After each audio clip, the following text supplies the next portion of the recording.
Hello, welcome everybody. Hope you guys are doing well this evening. Let me just finish getting set up here. We'll get started in just a second. There's a little bird guy. Here we go.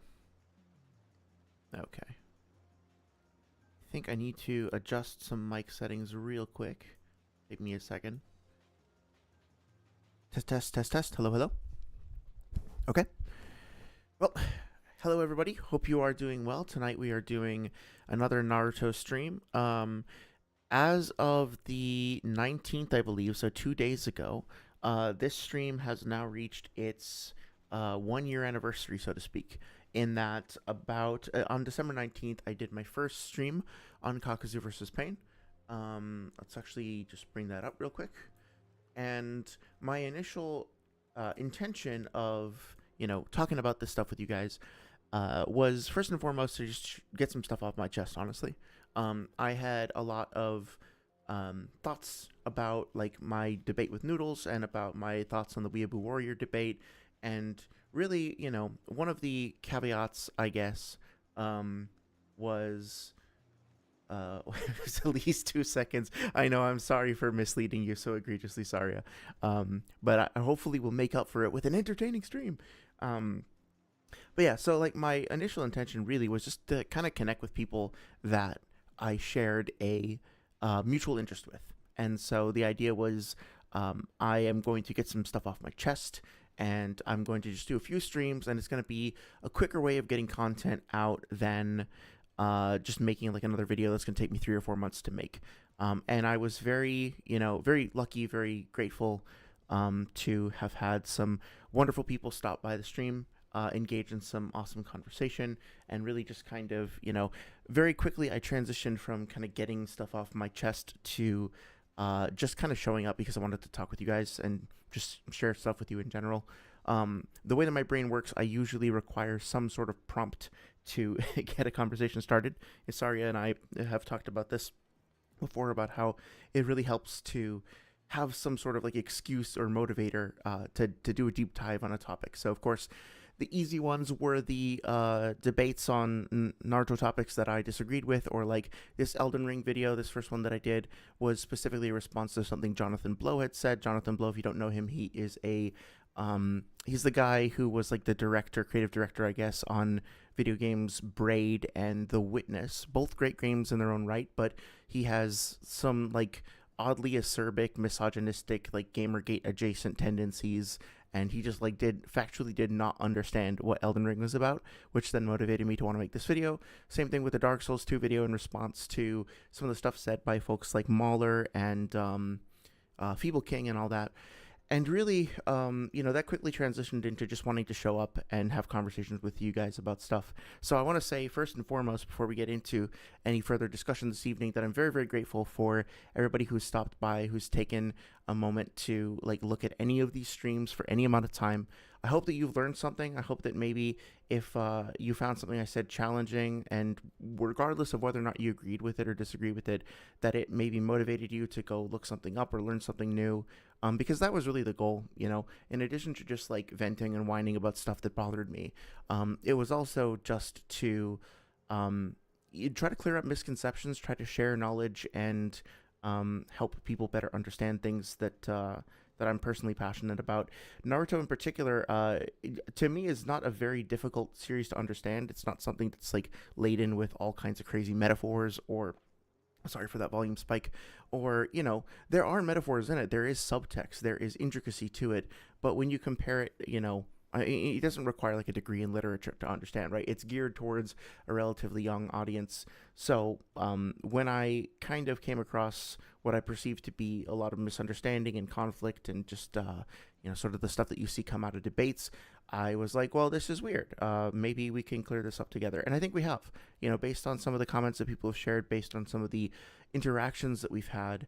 I genuinely feel like we've been able to have productive conversations, and that was really all I was looking for. So shout out to everybody who kind of stopped by and encouraged me. So Loha and Kakazu and Holidays / Kakazu God, and Auhurt, and of course Saria, and Dr. Strangle, and Koda-kun, and Ryomen, and I'm gonna inevitably blank on people's names, but then like TG stopped by at one point. Weeble Warrior checked out one of my videos. Like everybody who's been encouraging and people who have challenged me as well. Like I'm very grateful for that.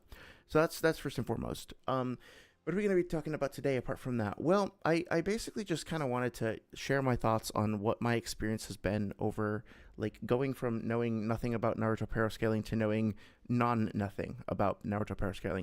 I wouldn't consider myself an expert by any means. I wouldn't consider myself a proficient debater. I wouldn't necessarily even consider myself a, wait, hang on a second, I'm trying to get a new window open and it's not being nice to me. I wouldn't even consider myself like, you know, uh, somebody who's gonna like hold his own in a debate or whatever to a large extent. Um, but I have learned a lot, and I do think that as a result of that learning, I understand the series better, and I am hopefully able to communicate what I understand about the series better with others as well. So I think it's been overall very positive. Um, but I also, one of my goals this year was to try to understand what the source of the like miscommunication, misinterpretation, or whatever within the community was. Like, if there are sincere, intelligent, well-meaning people, which I think that there largely speaking are within the community, and they're still coming to such egregious disagreements or even like outright fighting each other over these things, like where does that come from? And I guess one of the sobering lessons that I've learned over the past year is that there is a spirit of competition, which is fine, both amongst the YouTube community in general, the Naruto like YouTube community in general, but then also amongst the you know this power scaling community specifically, where competition is oftentimes the first and foremost goal of certain people. Right, there are definitely certain channels that are more geared towards trying to educate about facts. Certain channels that are more geared towards a more abstract literary analysis sort of overview of things, and then others that are more geared towards the competitive aspect of, like, I want to grow my channel as much as possible.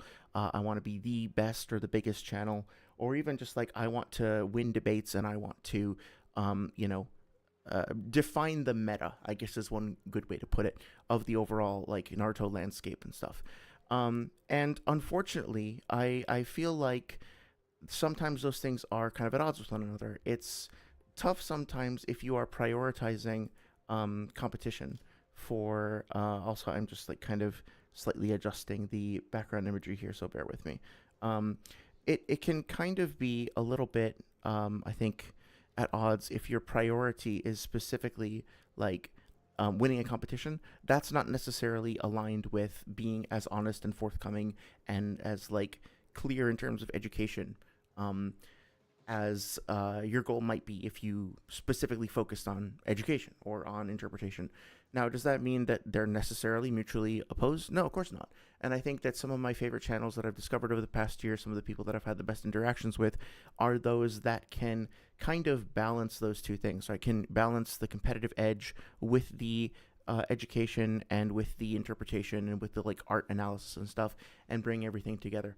So on that note, I do want to take a moment to shout out some channels that I think overall, you guys already probably know about these channels, but overall I feel like I have learned something from them.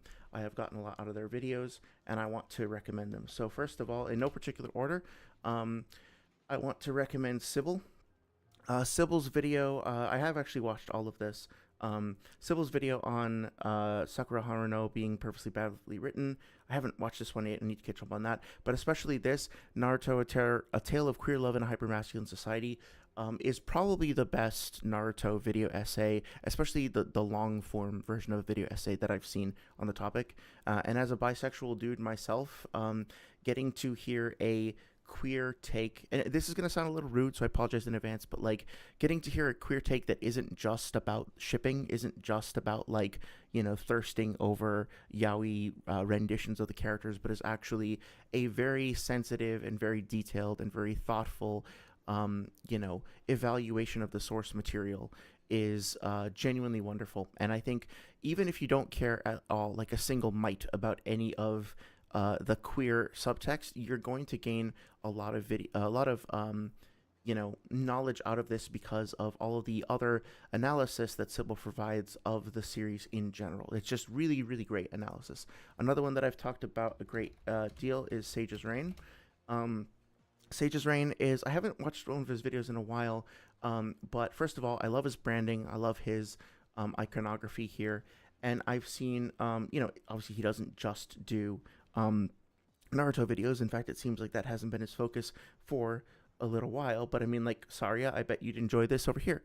Superman is back, a return to humanity, right? Like, overall, his kind of, yeah, Sasuke should be Hokage. Here's another one. The Land of Waves arc is perfect. So he's not like churning out videos every day, but overall, his videos tend to focus on like the heart and soul and humanity of given characters, and I really appreciate that. I really appreciate the overall perspective that he takes and his attempt to really ground his takes in genuine understanding of the characters themselves. And then just another one off the top of my head, Hidan Seethan, not Heather, excuse me, Hidan Seethan, is great. Hang on. Oh, it's weird that they're not showing up. Yeah, so this one, Hidan Seethan. This channel over here, I haven't seen as much of their content as I should.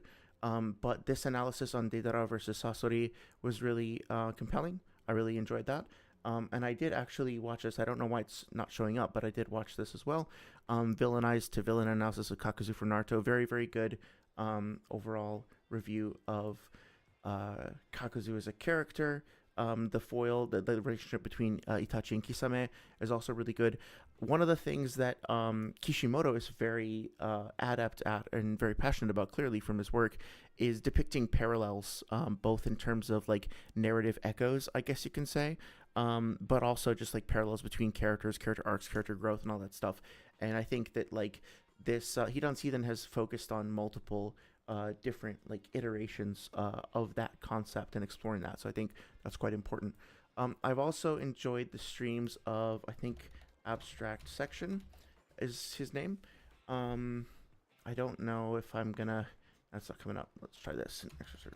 Sorry, I should have like gotten all these tabs up before.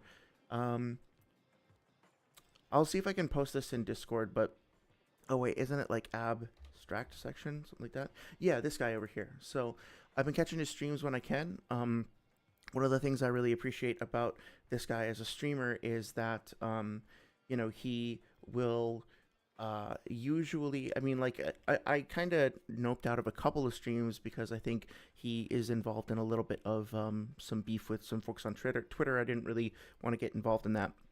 But when he's just talking about the manga itself, I think he has a really good way of listening to people in chat, responding to them enthusiastically. He stays connected with them. He is eager to have his opinions challenged, and then when he receives those challenges, he's also very like enthusiastic about getting answers to things. So like if he's confused about something, or folks in chat are confused about something and people can like connect about that, then there's just how can I say, like an attitude of excitement and fun that I think is kind of sorely needed in the community. And I really do appreciate that. So if you just are interested in just like hanging out in a friendly environment and talking about scaling in general, highly recommend you check out Abstract. There's also Lilo's Adventure. A lot of these people, by the way, have been recommended to me specifically by people in Discord. So I have you to thank for this.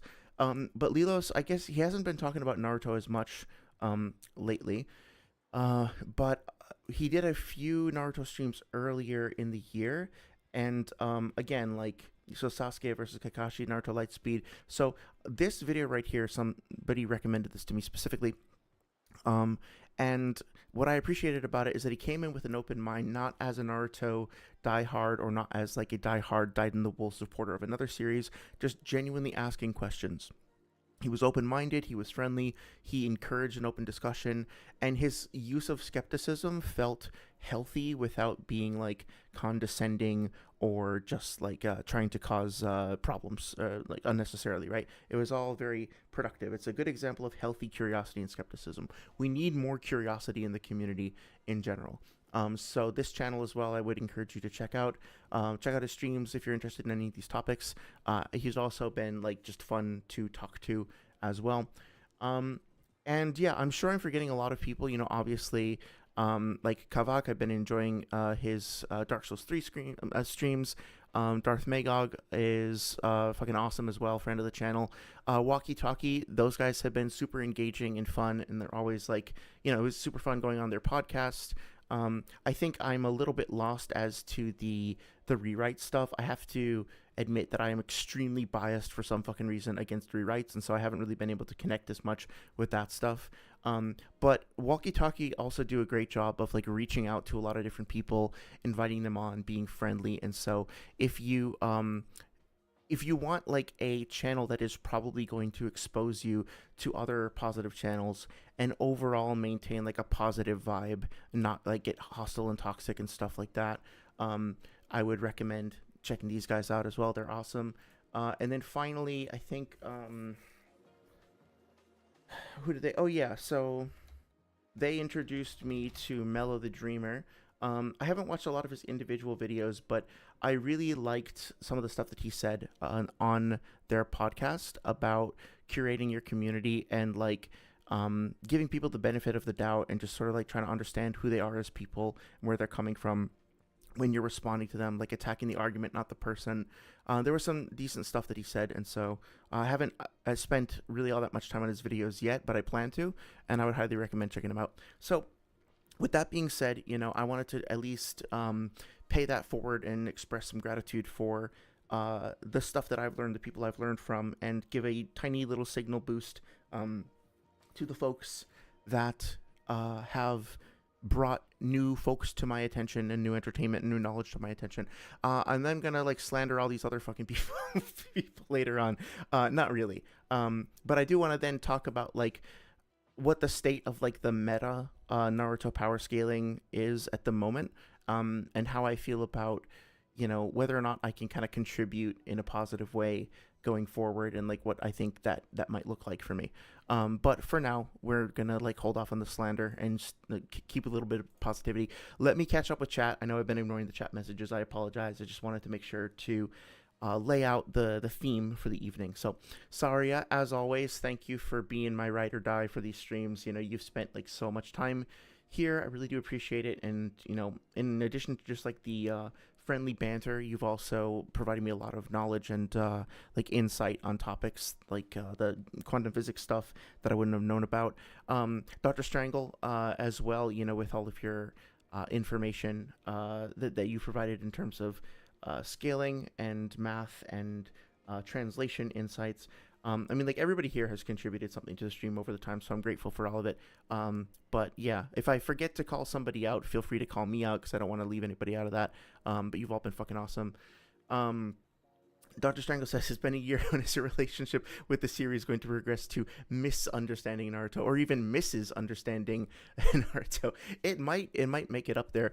I think I actually, you know, for a while I stopped using the misunderstanding title because I wanted to save it for specific topics, but now it feels right, like it feels very comfortable, for lack of a better word.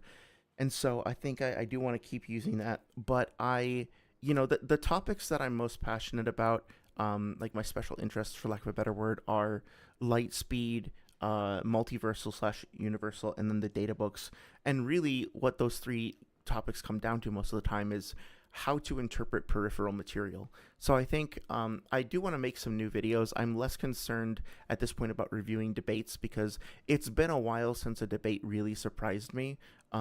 It's hard to find, like, part of the reason why I keep gravitating towards Noodle's debates over the years is because he manages to hit the sweet spot of like being just provocative and just like trashy and irritating and out of pocket enough to be compelling without having like totally awful like audio quality and without devolving into like complete and utter screaming matches, if that makes sense, right? It's really hard. Sometimes you'll find people out there who are like genuinely well versed in the subject matter and like have a lot to say, but their audio quality is just terrible and they're unlistenable.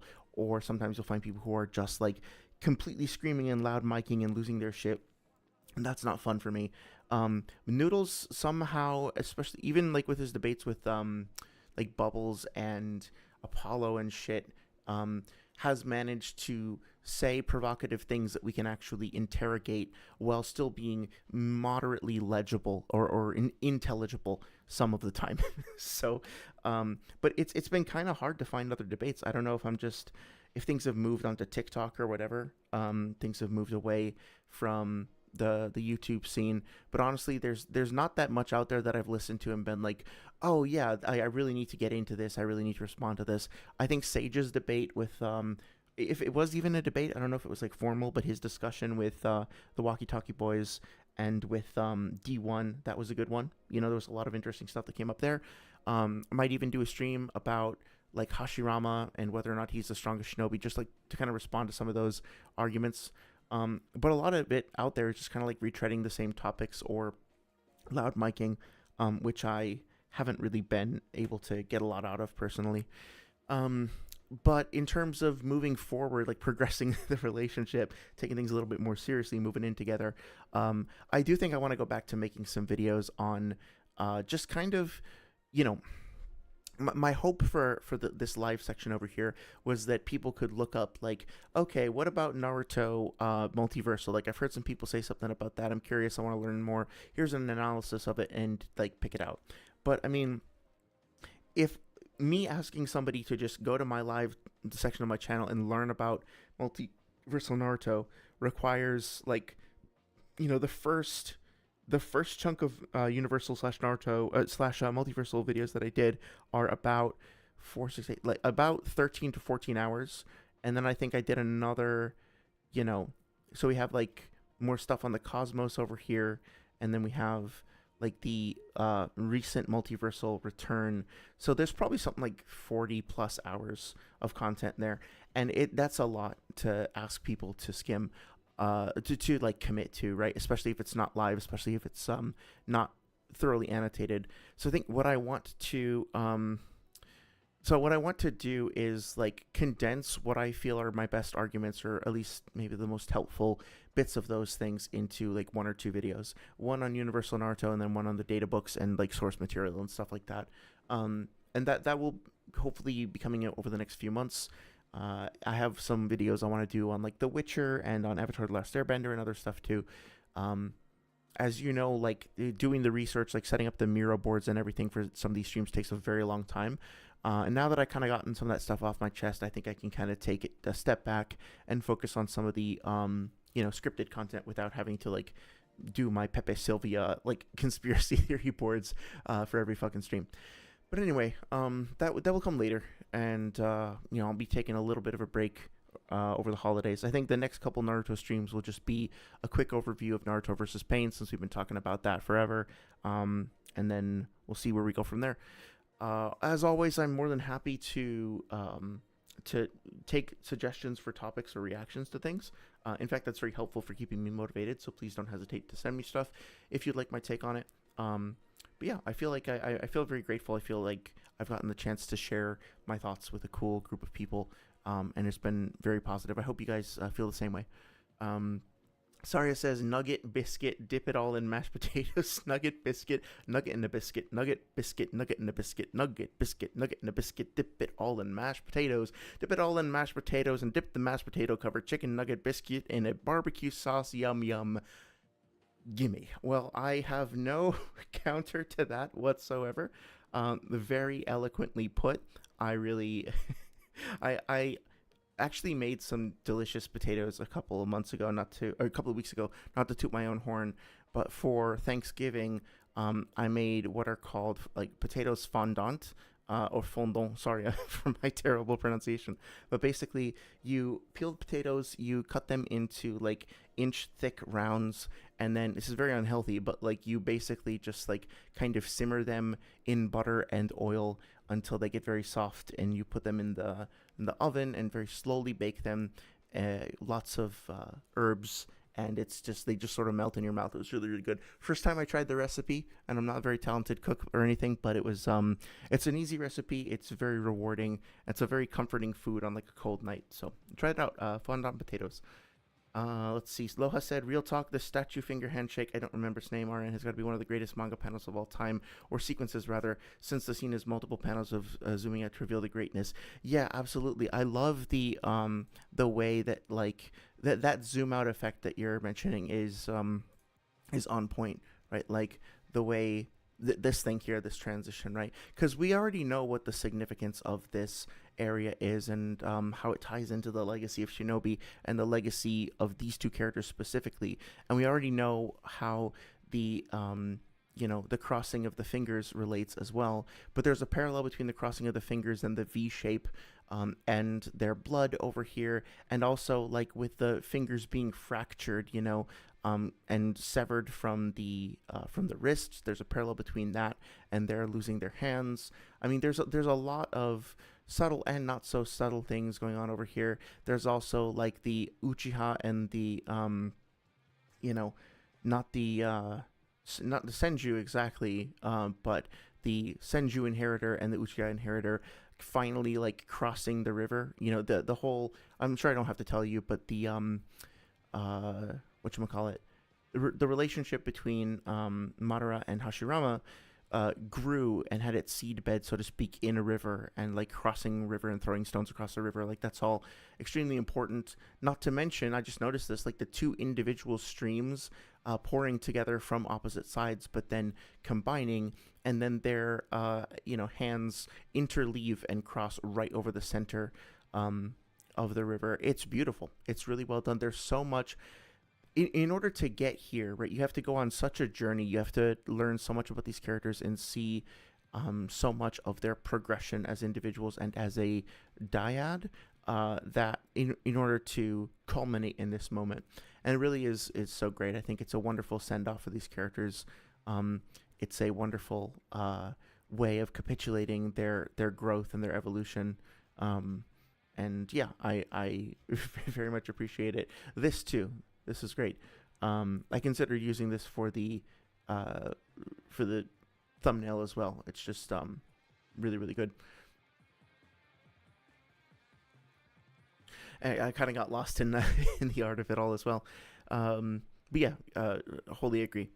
Sorry, going through her free stream sanitization ritual. I appreciate that.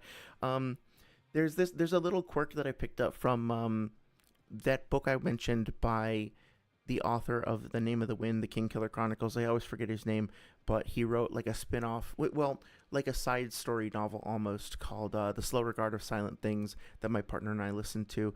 And there's a character who doesn't, I don't think they have OCD per se, but they are coded to have like adjacent behaviors, if that makes sense.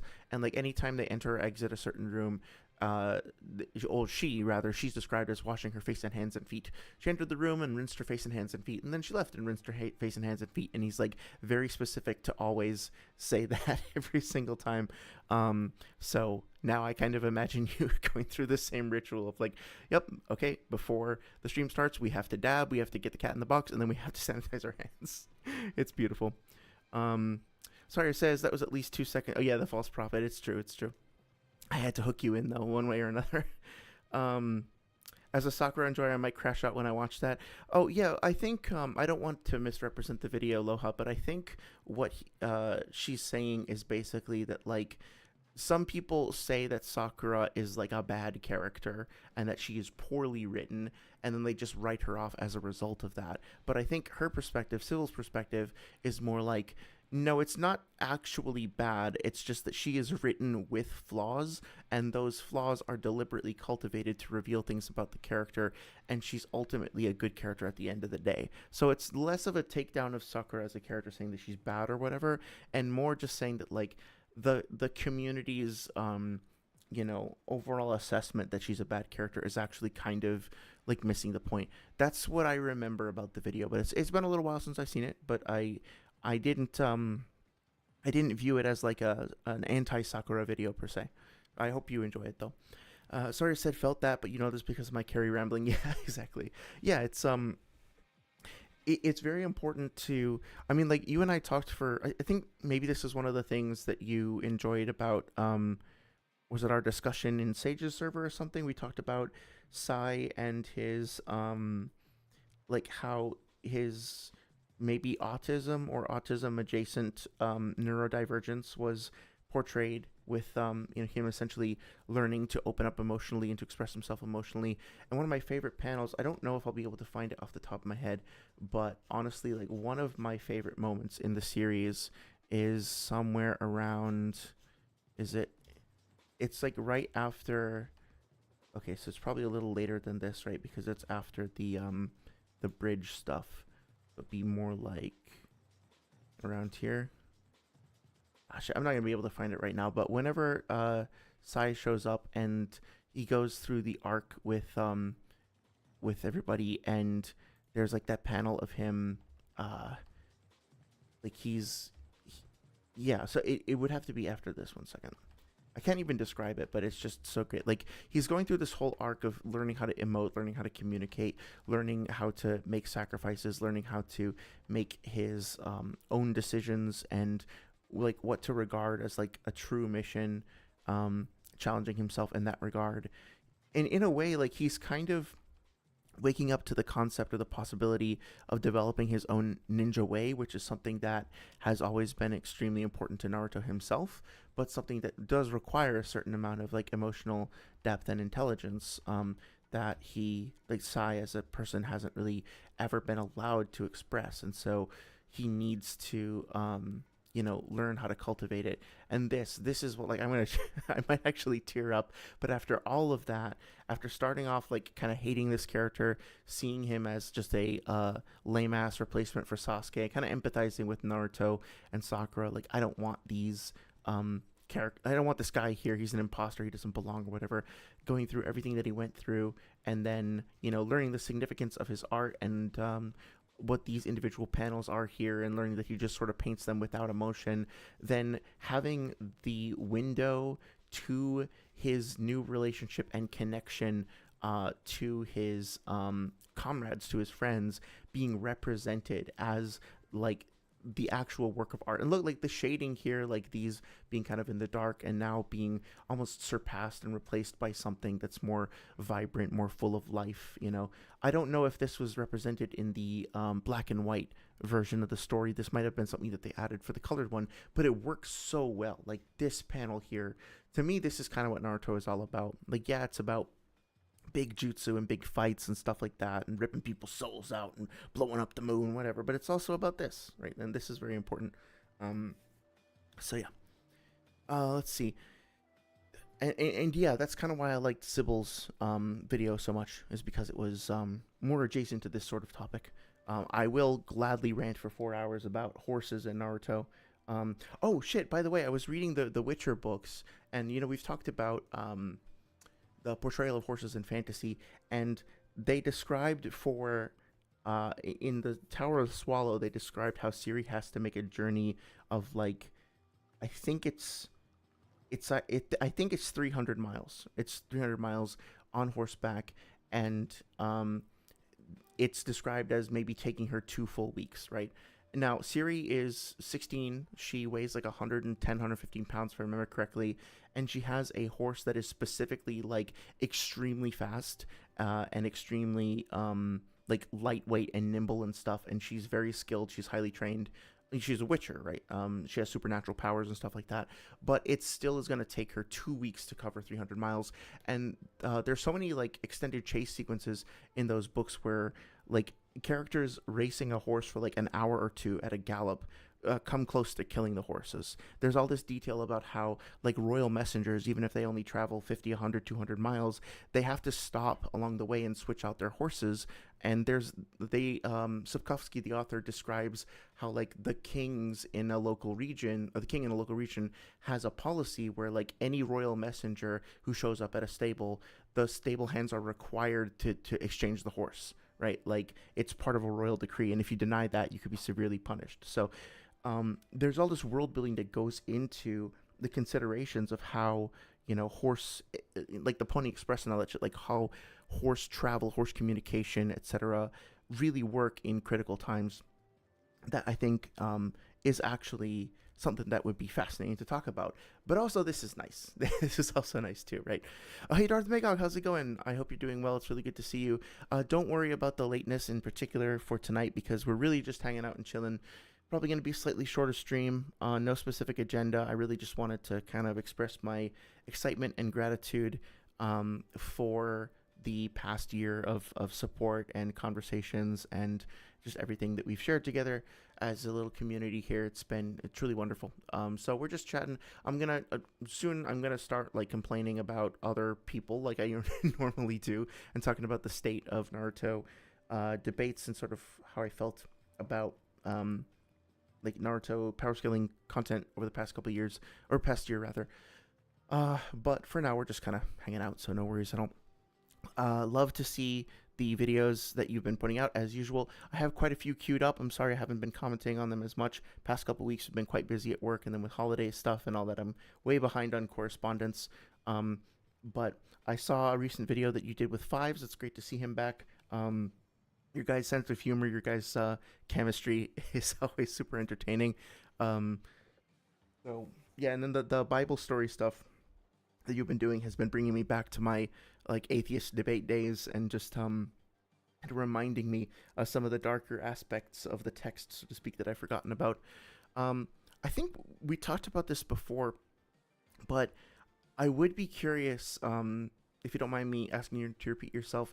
I've noticed that like out of any of the online communities that I happen to be a part of, the Naruto community is the most expressly passionately Christian, right? Like not everybody obviously, but more like if I were to just go through my subscriptions right now, and I were to identify the ones that are pro-Christian, like explicitly outwardly pro-Christian, or something like that, for lack of a better phrase, the Naruto ones would be in the lead, so to speak, right? Like if I go through my Dark Souls subscriptions, they might all be Christians for all I know, but like nobody on their channel is talking about that. And not to single out Virtue, but I mean, if you look at Virtue's channel, the first thing he says is glory to God, right? Like Sage of Thick Calves fucking quoting Bible verses at me in his channel. And I know like Blanco is as well. I think I don't want to speak for anybody behind their back or whatever, but like I was fucking hang on. Why am I blanking on his name? Dude has shared so much with the channel as well. Mr. Narrative, yeah, Mr. Narrative, one of the one of the OGs, is also passionate about it as well. And that just like no judgment or anything, but I find it surprising, right? Like I still haven't quite figured out like why is it this community? What is it about Naruto in particular that that draws that kind of crowd, so to speak? And it's not just these folks. Like on I have a lot of different Naruto channel subscriptions, and like I get community posts like once a week or so where people will quote Bible verses and then connect them to Naruto stuff. It's really fascinating to me. I'm curious if you have a reaction to that or thoughts about how any of that is like connected, so to speak. I've asked about it before, and I feel like I haven't really gotten a clear answer, or maybe I just wasn't paying attention because I didn't like. I'll own it and say that I'm so distractible that I probably just didn't like it didn't click with me for whatever reason. But yeah, let's see. Sorry says it's basically what I've been saying about Korra for years. You want complex characters, but then tweak out and hate them when they're flawed and real, which is still true going into 2026. Yeah, so rewatching The Legend of Korra a few months ago, I have such mixed feelings about it because I think I'm not sure about this, but I would like to interpret the series thus. I would like to say that, in my opinion, subjective interpretation, the first couple of seasons of Korra, they were exploring the idea of like, what if the Avatar was completely unworthy? Like, what if the Avatar wasn't actually really a hero? What if she was petty? What if she was self-entitled and snobbish, and she just didn't deserve the title? And what if she didn't like really inspire like the sort of confidence and admiration. And when she did, it was always sort of tinged with something, right? So I think they tried to do that, in my opinion. And for whatever reason, the community responded to that by saying that like they just didn't like the show, and they thought the show was bad because they didn't like Korra as a person, whereas I think the show was trying to like interrogate that archetype and then give it time to grow, if that makes sense. Like, do we really want like another Aang who is just a kind of a goody two shows? Like, obviously Aang has his faults and flaws and stuff, but we didn't just need like Lady Aang, right? That story's already been told. Aang's story was great. I fucking love his story, but it's already been told. And so I think the creators wanted to be like, okay, we've told a story of a worthy avatar. What about an unworthy one? Can she redeem herself? Can she become one? Can she eventually like assume the mantle? And can she do that even if she like runs out of luck, when she runs out of like plot armor, when she runs out of like bonuses? I think season 4, spoilers, but season 4 starts with her in a fucking wheelchair, like unable to bend, right? And it's just, it's so great because it's like, okay, this character has fallen all the way down. Now can she redeem herself? Can she build herself back up? But you have to be willing to give them the benefit of the doubt and give them that credit and stick with them long enough to get through the first season or two, to build her character up like that. But so it's like, I actually really did not have fun at all watching season 1 and 2. Like, I really didn't like it when Korra was on screen. I didn't like spending time with her. I didn't like the way that she talked or acted. But because of that, season like late season 3 into season 4 are fucking great. Like, I love them. And I don't think I would have loved them the same way if not for 1 and 2 being willing to take that risk and like do that slow burn, if that makes sense. Doth Mega says, "Love me some Korra." Yeah, yeah. I think also I was misled by like certain misogynistic YouTubers like ER or whatever, who had that like very acerbic, very negative anti-Korra video. I think anytime you have a series that happens to have a male lead that is very successful, and then they follow it up with a female lead or something like that, then people will blame every single flaw of the show on the fact that it like has more, is like less traditional in terms of the gender representation. Or if you have a show that it's really great and then there's a sequel to the show or sequel to a movie, and the initial show had a mostly white cast, and then they bring non-white folks. Even saying that out loud feels really weird, like white and non-white, but you know what I mean. Like, right, there's a more ethnically diverse cast, or whatever the more elegant way of saying that would be. And there's flaws with the sequel. They would be like, people will be like, oh, well, the flaws are because of DEI and inclusivity. The flaws are because of the changes to the norm, right? And they'll use that as part of their bullshit culture war. It's the same thing with Dark Souls 2. You know, I think there are genuinely, you know, right wing or conservative or even just like anti-feminist YouTubers that and community members, Redditors, whatever, that rallied against Dark Souls 2 because Dark Souls 2. It took me so long to figure this out, but basically it's like Dark Souls 2 came out at a time where the industry overall was being more accepting and accommodating and making more like room for people with disabilities. The games industry overall over the past decade has gotten a lot better about providing accessibility features, and also about just like changing the way that like characters are represented. Women are less likely than in the early, not always, but less likely than in the early years of gaming to be simply and exclusively represented as props or as objects of the male gaze, or objects for like rewards for male protagonists. Like female representation is better than it used to be, for sure.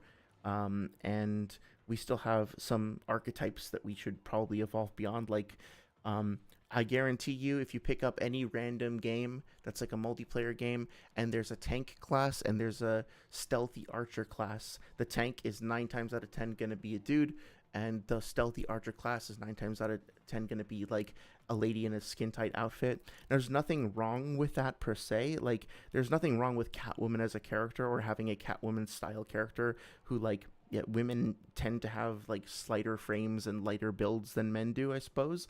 So if you're gonna pick somebody who has, um, an advantage in stealth and infiltration or whatever, I guess it kind of makes sense. There's a certain kind of logic to it, but also, it's a fantasy world. You're creating characters. You can make them however you want. You can just have like a little lithe dude or like a big bulky lady. Like there are muscular women, there are tiny dudes, in reality, let alone in fantasy. So I do feel like there's some tropes that we need to maybe expand on a little bit more, but it's better. And some people really fucking hated that, and they felt like Dark Souls One was a manly game that was difficult and challenging, and it was going in the opposite direction of the rest of the industry. And then Dark Souls Two was kind of wrestling it back in the way of like progress and inclusivity or whatever, and they just fucking hated that. They couldn't stand that. So there's a lot of unnecessary hostility and resentment that goes into that, which is unfortunate. But I do think that those voices are slowly getting quieter. I don't think, people are kind of past it now. I would like to think, but maybe that's naive of me. Let's see. Loha asks, I don't remember, did the anime do the scene justice? I honestly don't know. It would be nice to check it out. I still haven't seen much of the anime. I will say that, like, I think that there are certain scenes in the anime that I find extremely annoying, basically because they are, maybe we can find it real quick. So if we go to like Minato versus Raikage, let's see if we can find the anime scene, right? Yeah. So this is I'm probably not going to be able to play the audio because I don't know for sure if I'll get copyright struck or whatever. But like if we just play through this scene at 2 times speed, granted, I know that like the budget is a thing, and catching up with the series is the anime being out of sequence with the manga is a thing, and I don't really blame the creative team for having constraints. But let's just look, keeping in mind that this is a work of animation, right? You are using animation, you are using movement, you're using flow in order to tell your story. What is actually animating here? Okay, so we have multiple seconds of the only thing on screen animating being like the 2 or 3 frames of that guy's mouth, right? This is at double speed too. And then, okay, this guy's mouth, like his whole face, his jaw doesn't animate, only his mouth does. Now for the Raikage, his jaw and his goatee and everything do animate, so that's a step up. But nothing else in the background, like, not there has to be wind, but there's no wind blowing through the trees, there's no like dappled lighting or anything like that to add any kind of sense of motion or whatsoever. It's just all even flat lighting, right? And now here comes Minato, it's just stuck in this pose. These characters as well, they're just kind of like stuck in freeze frame, and it's just this slow Ken Burns effect style, like pan over to the side, a little parallax, and then a little pan over here as well. I mean, granted, this is cropped, so it's not perfect. That scene was kind of cool where he throws the kunai around, but again, it's kind of funny that they're actually using what you could consider to be a manga technique in a way, right? It's slicing up the screen into multiple frames that kind of resemble a manga panel when you break it down, to show the distribution of the kunai across the battlefield. Also, kind of silly that that he puts 2 of them. Like, I don't know if he needs 2 of them on the tree, like 1 foot apart or 2 feet apart like that. I think some of these are pretty redundant, honestly, but whatever, not a big deal. But then this part over here, I think I was watching the Kabuki Sage debate on this, and I'm going to slow it back down to regular speed. So Minato throws his kunai, and then this happens, right? The activation of the jutsu here, right? His expression doesn't change at all. Like it just sort of turns on automatically. He doesn't even flinch. And then, okay, there's this animated part over here, but then you can tell, right? Like they just have like this flat image of the Raikage, and they're just slowly nudging it forward, like nudge, nudge, nudge, nudge, nudge. And then like they slow it down. And to me, this basically just feels like a slideshow. Right, and there's nothing about this that in that right there. Like, I don't mean to be super critical. I know that the artistic team had limited budget and resources, but just look at the way that this is animated. Right, the kunai flips over, grabs onto it, and then he just kind of like like he's already in position. I don't know. It just looks so janky. It just looks like puppetry basically, and I find that like so much of the anime when I watch through it is just like that. It's like still images that are being panned. It's puppetry with very minimal animation. I don't know what the fuck is wrong with Killer Bee's face over here. He looks like a character from Lisa the Painful. Um, but yeah, so it's very painful to watch through. Not to mention all the fucking incessant long ass flashbacks.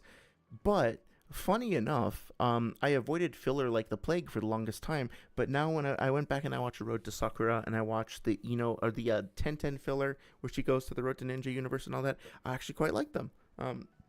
They weren't bad for what they were. They were kind of entertaining.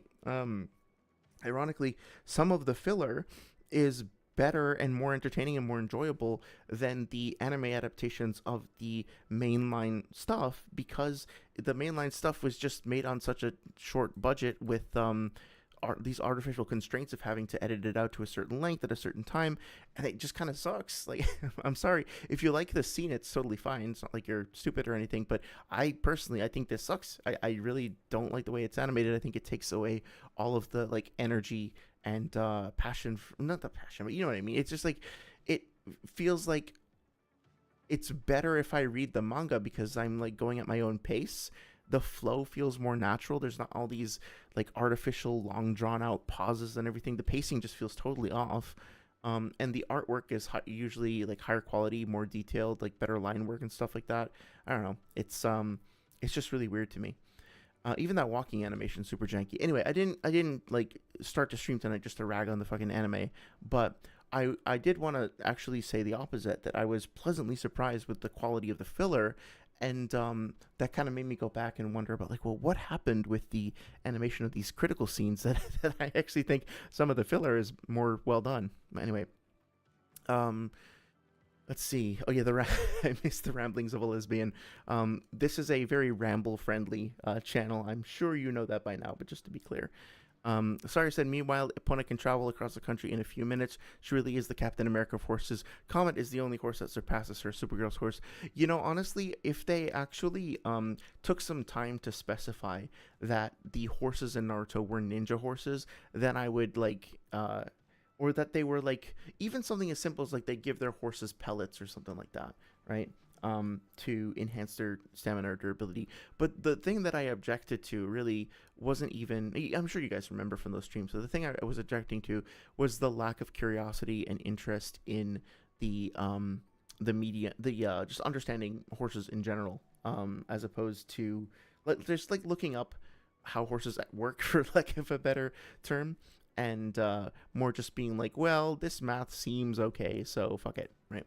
Um, let's see. All's well. Thanks for the support. Yeah, no worries, man. Thank you for the support as well. I'm glad to hear that things are going well on your end, genuinely.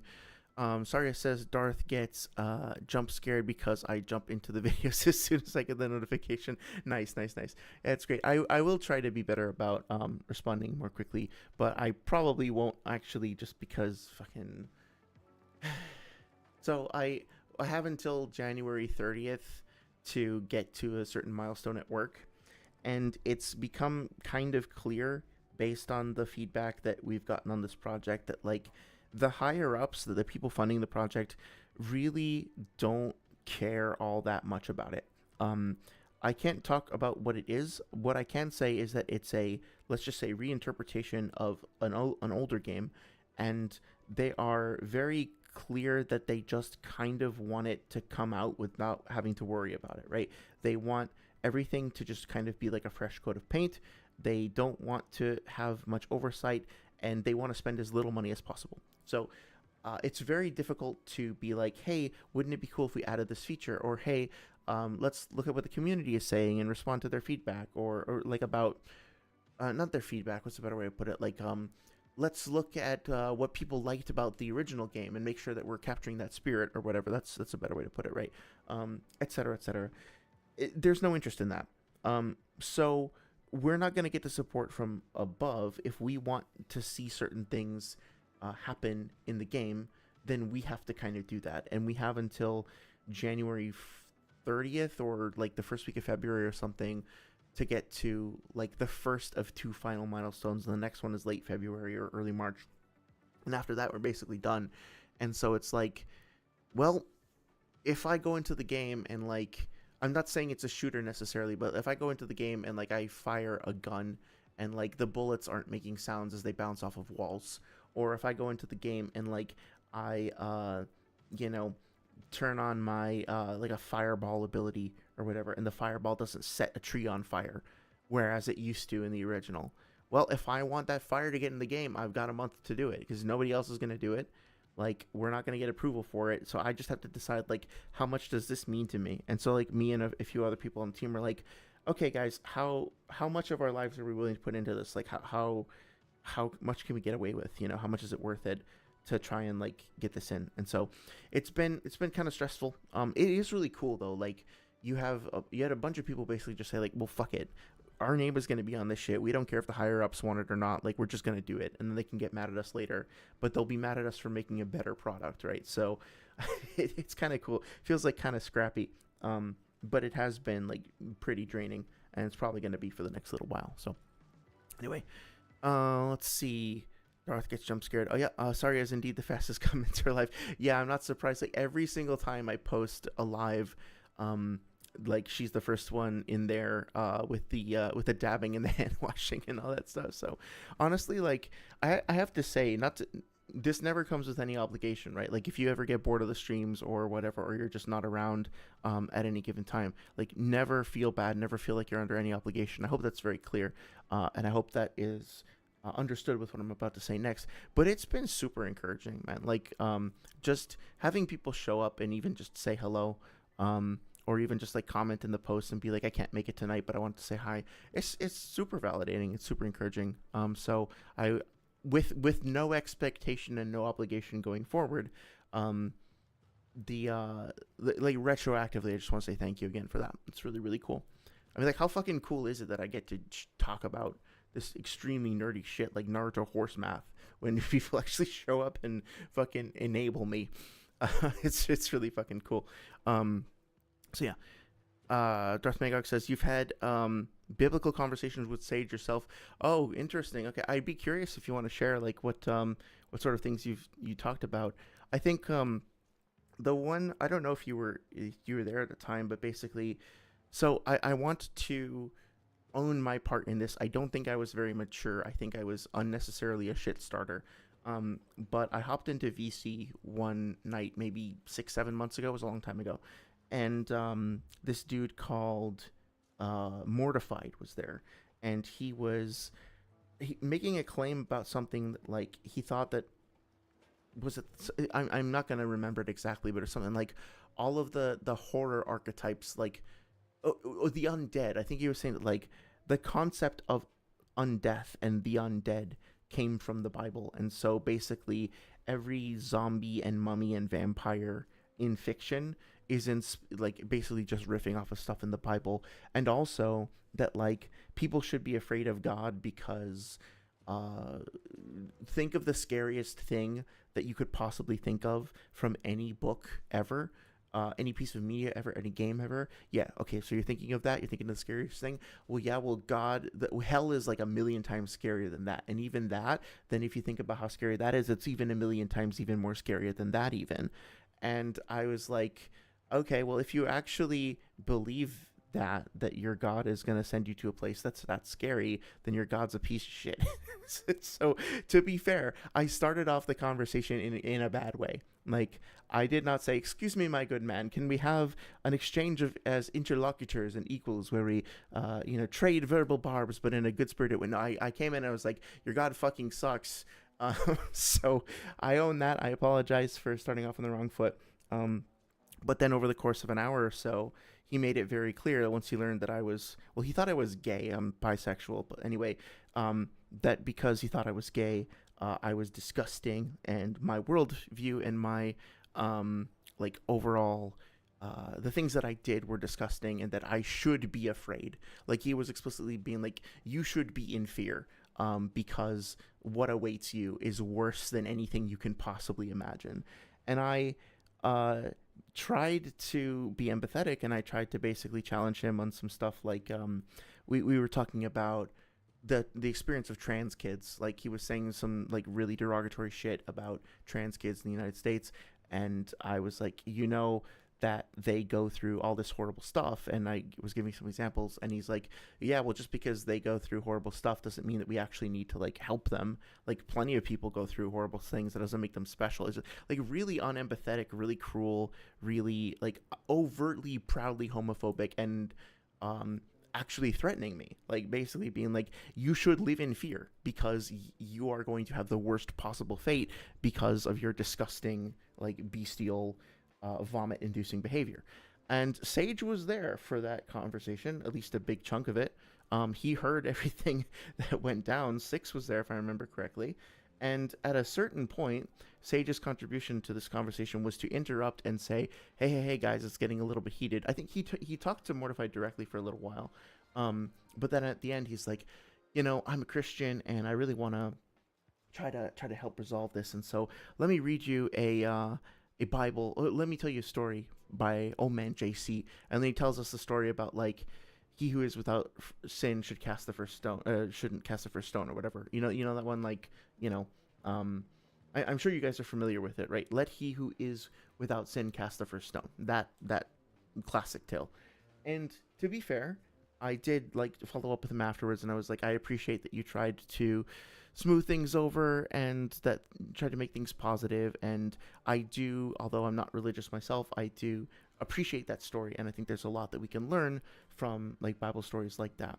But in in reflection, I mean, he just kind of sat there and let this guy threaten me with hellfire and slander my identity, and then was just like, guys, let the person without sin cast the first stone. Like, what fucking stone am I casting, bro? Like, I'm sorry, I think I missed something. I guess the first stone that I cast was like being rude in the beginning, but is that really an equivalence? Is that really the way to address the concerns underlying that conversation? I don't really think so. But it was a fascinating exchange, right? And it was soon after that I wound up leaving the server. So whatever, didn't work out. That's fine. Let's see. Saria says, Darth Magog says, I have no idea why Christianity loves Naruto, but even my JW congregation was on the Naruto train. Really? Yeah, that's right? You were telling me about how they had, like a couple Naruto books that were in the library or something, and some kids read it when maybe they weren't supposed to or something like that. It was like a little rebellion through Naruto. I think I remember you mentioning that. Saria says you have to also take into account that she was lied to and sheltered for 17 years, so when she gets put into the real world, things are different from her. She has to adjust and be an avatar in the modern world, a modern world where people act like they don't need the avatar. Yeah, absolutely. And she's, from a young age, she was selected and kind of raised specifically, being told, like, Aang was also kind of singled out and was regarded as being quite talented, I believe, as well. But I think the way that Korra was kind of pampered and showered with that, and the expectations on her were probably elevated with comparison to that, if that makes sense. So I think I'm in agreement with you there. Hey, Dr. Strangle, how's it going? I was thanking you earlier in the stream. I don't know if you were here, but I just did a little round of thank yous for folks who have been with the stream for a while, and wanted to say, thanks for your help with translations and for your help with math and understanding certain concepts better. I'm really excited to see how your website is growing. I hope you continue working on that. I think it's going to be an awesome resource, and just wanted to say thanks for spending time with us over the past year-ish. And the help that you've provided with getting my streams together. I really do appreciate it. Hello, love, or whatever it is British people say. I had a British family member, long story, but I wish I had picked up more on the Britishisms when I had the chance, because I've forgotten most of them. But he did. He got me into the habit of calling people old son, like, hey, old son, what's up? Like, I don't know where that came from. I doubt that it's still a thing today, but like, it was his favorite thing to say when greeting people. And that's very nice of you guys to say, Saria and Darth Mega, that you love being here. I love having you here, and I do genuinely get that impression. I just don't want, like, I'm sensitive of me saying, like, I don't want to imply any sort of expectation or obligation. I think we're all adults, we all understand each other, but I just want to be clear about that, right? That, like, I also like come and go randomly on streams and channels and stuff like that, and so I there's never any obligation. I'm how can I phrase it? Like, I'm always happy to see you, but I'm never upset if you don't show up or anything. And I hope that, especially around the holidays, that everybody's taking time away from the computer, away from the internet. Go talk to people. Go touch whatever grass you can find, if you can find any underneath the snow. You know, um, Dr. Strangle says, "Oh, you're gonna PM me about it." Darth Magog, that's great. Yeah, no pressure, but I would genuinely be curious to know like the contents of the conversation if you feel comfortable sharing. Dr. Strangle says, "I don't mean this in a super disrespectful way or a blanket condemnation of the practice in itself, but I have some religious convos with Sage and putting two and two together, I came to the conclusion that Sage is a Naruto apologist. I do think that like I am genuinely curious if I do wind up having a conversation with him and we can be honest with each other. I would like to ask him if he practices apologetics, because some of the ways in which, like when I listen to his debates in which he engages with other people, it does kind of feel like some of the apologetic tactics that I've heard in atheist debates are used in some of the Naruto debates. And I don't know if it's just, well, obviously they're both debates and it's just debate tactics, or if it is like if he's picked up some Christian apologetics or whatever. I don't know, and I don't want to speak for him, but I am genuinely kind of curious about that. And it did kind of occur to me that, especially when talking about cross-verse debates, I do think that there is a certain desire to, like I was saying the past couple of streams, to pick a character and see how high you can get that character, as opposed to, and then like defend it to the like tooth and claw, as opposed to genuinely representing where they're at, right? The goal is to be competitive with that character and to represent it as strongly as possible, as opposed to like being blunt or honest about it. Hey, Natalie Richter, thank you so much for stopping by. I hope that you are having a great night. I appreciate you checking out the stream. Natalie says you love the thumbnail for the stream. Thank you so much. Yeah, we were talking about that before, about how that particular sequence at the end of the series just has so much like narrative weight and importance to it. There's so much symbolism and so much like of the story of these two individual characters, as well as their inheritance. So many nice visual metaphors and parallels, like the broken fingers and the severed hands at the wrists over here, the two like streams kind of forming together to form a new stream, the callbacks to Hashirama and Madara, like throwing stones across the stream and stuff like that. Like, there are these beautiful moments in Naruto that I just absolutely cherish and adore. And another one of them is this moment with Sai, one of my favorite moments in the series over here in chapter 310, when he finally is like accepted as a comrade and accepts his comrades as well, and it forms like the next in a series of paintings here, of like a living painting almost. It's like Kishimoto has such a great way of creating those emotionally powerful, like positive gut punches, I guess you could say. Another one is I never remember where it is, but it's like the "I will always love you" moment with was it Sasuke and Itachi? Yeah, this one is it. Oh, it must be in this chapter. Points to me for remembering what chapter it was from. This moment right here. And like I've said this a million times, but like, yes, Naruto is about big, cool ghost samurai chakra monsters cutting through the moon with big ass fucking swords and explosions and fucking blowing shit up. But it's also about this, right?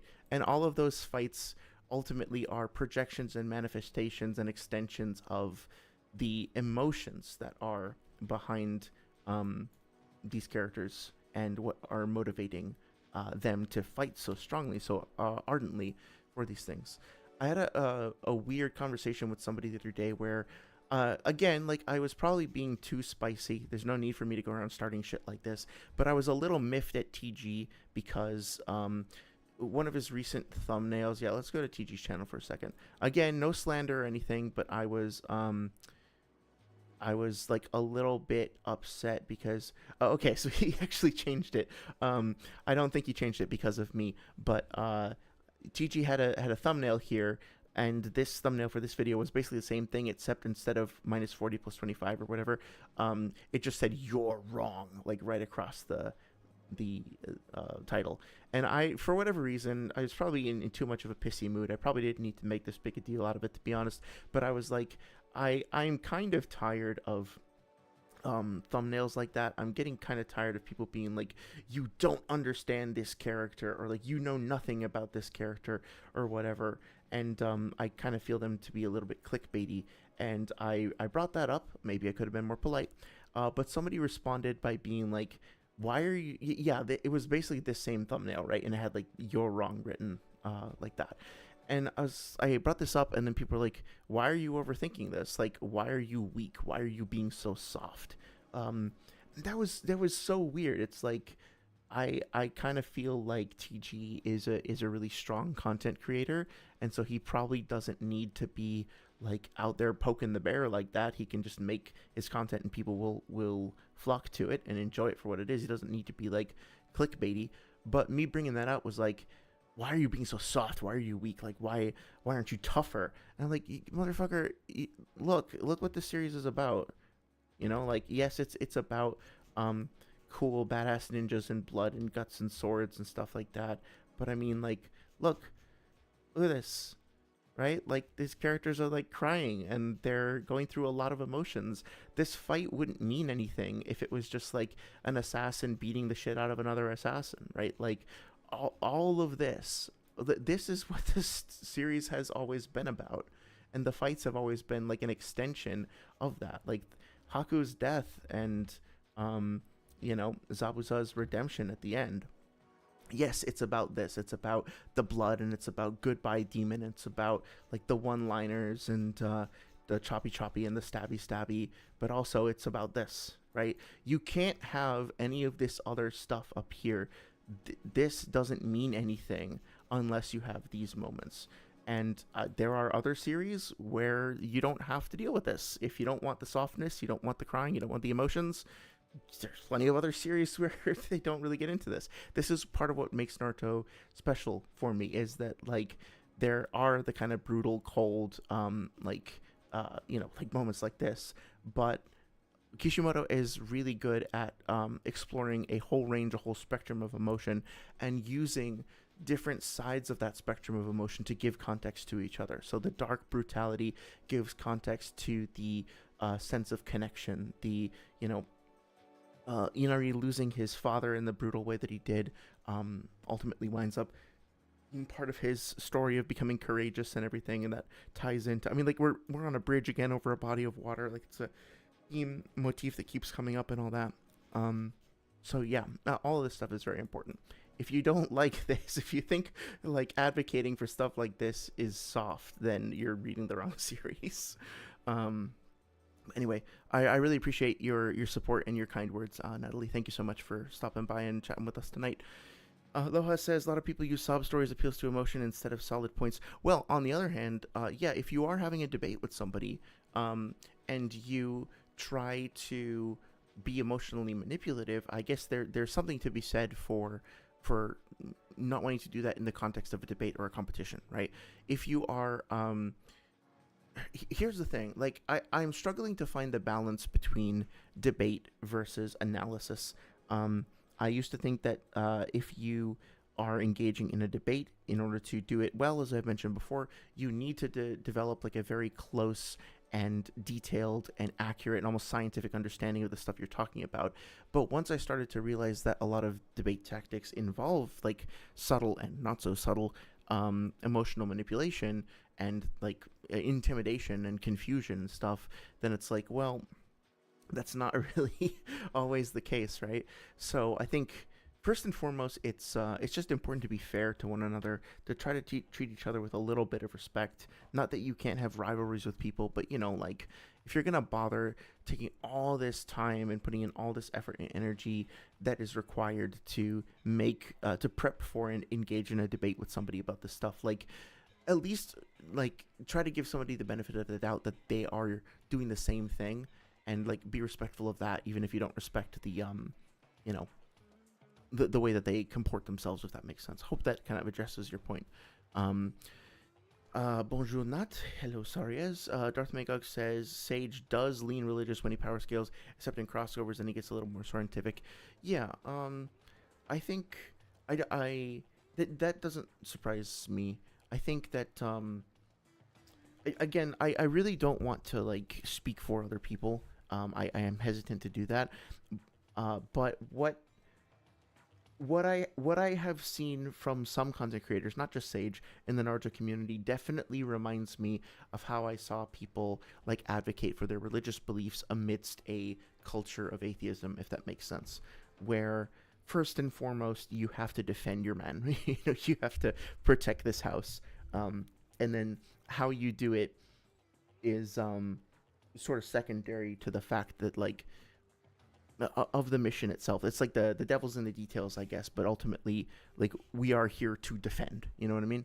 Um, so yeah. Saria says, "Man, I really want to rewatch Carrie again. I feel like I'm getting onto something. I can feel it in my bones." That tells you, yeah, I really like that analysis, man. I think, I don't want to spoil it, but I want to do a short video where basically I just gush for 10 minutes about the opening like 10 seconds of Ocarina of Time, and I think that ultimately there are. I'm so inspired and so like enthused by parts of shows or parts of pieces of media where you have these little perfect moments that encapsulate and convey so much positivity, or like they just execute on a concept or a theme so well. Um, there's a channel, I wish I could remember what it was. Is it like One Perfect Scene? Let me see if I can find it. Like, is it One Terrifying Scene? Something like that.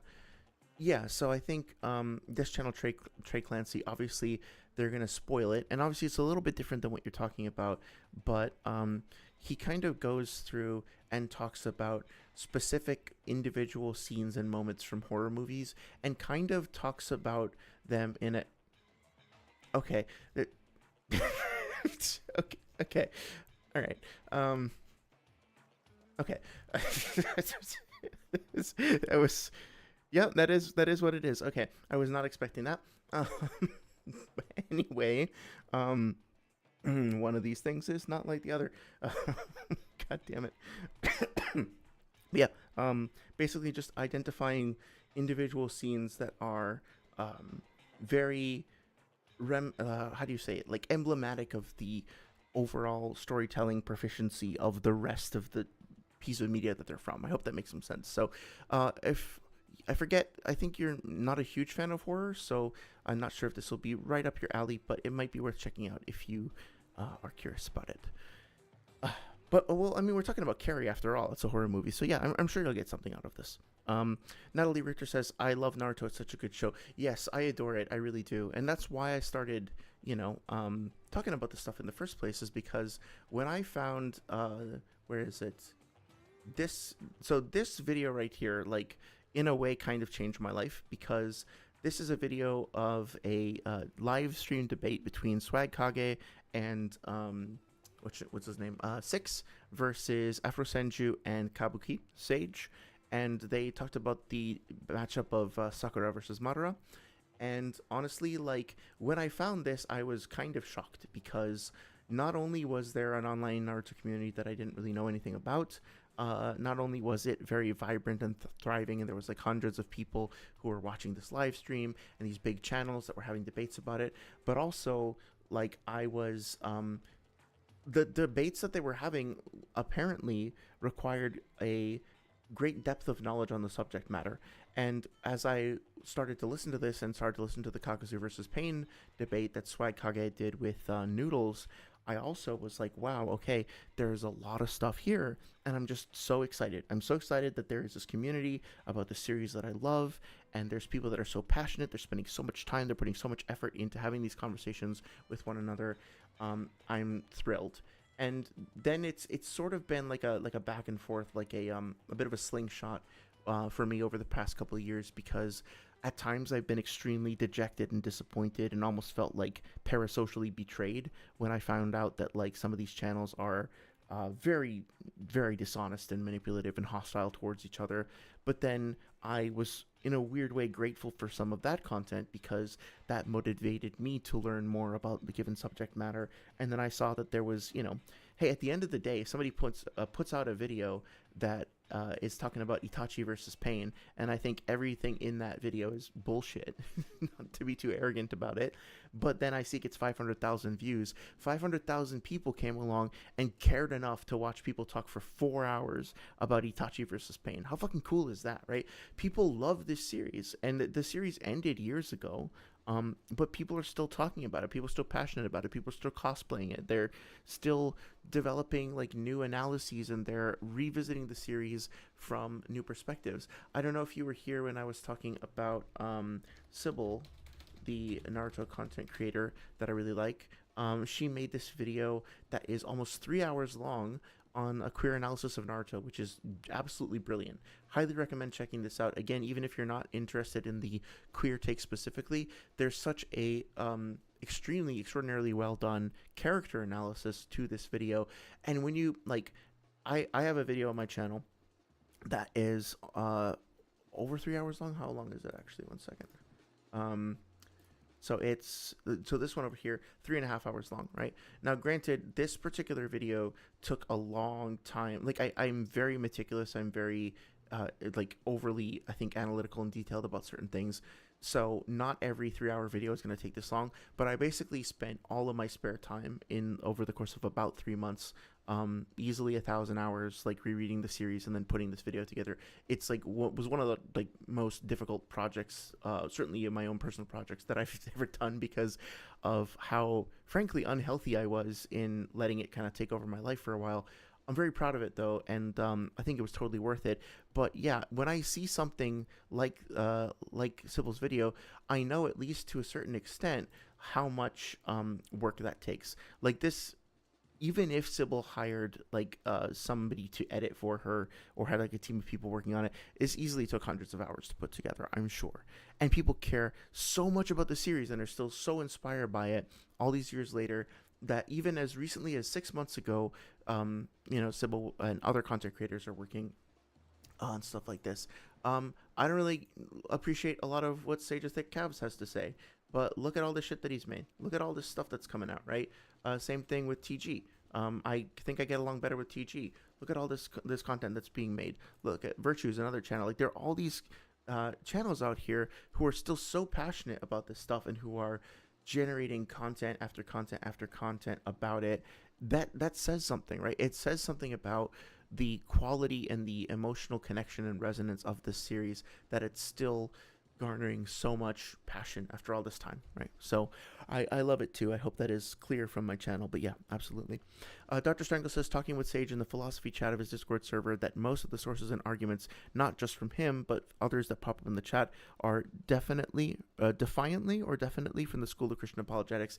Yeah, that honestly, that makes sense. That's, yeah, that makes sense. Makes sense.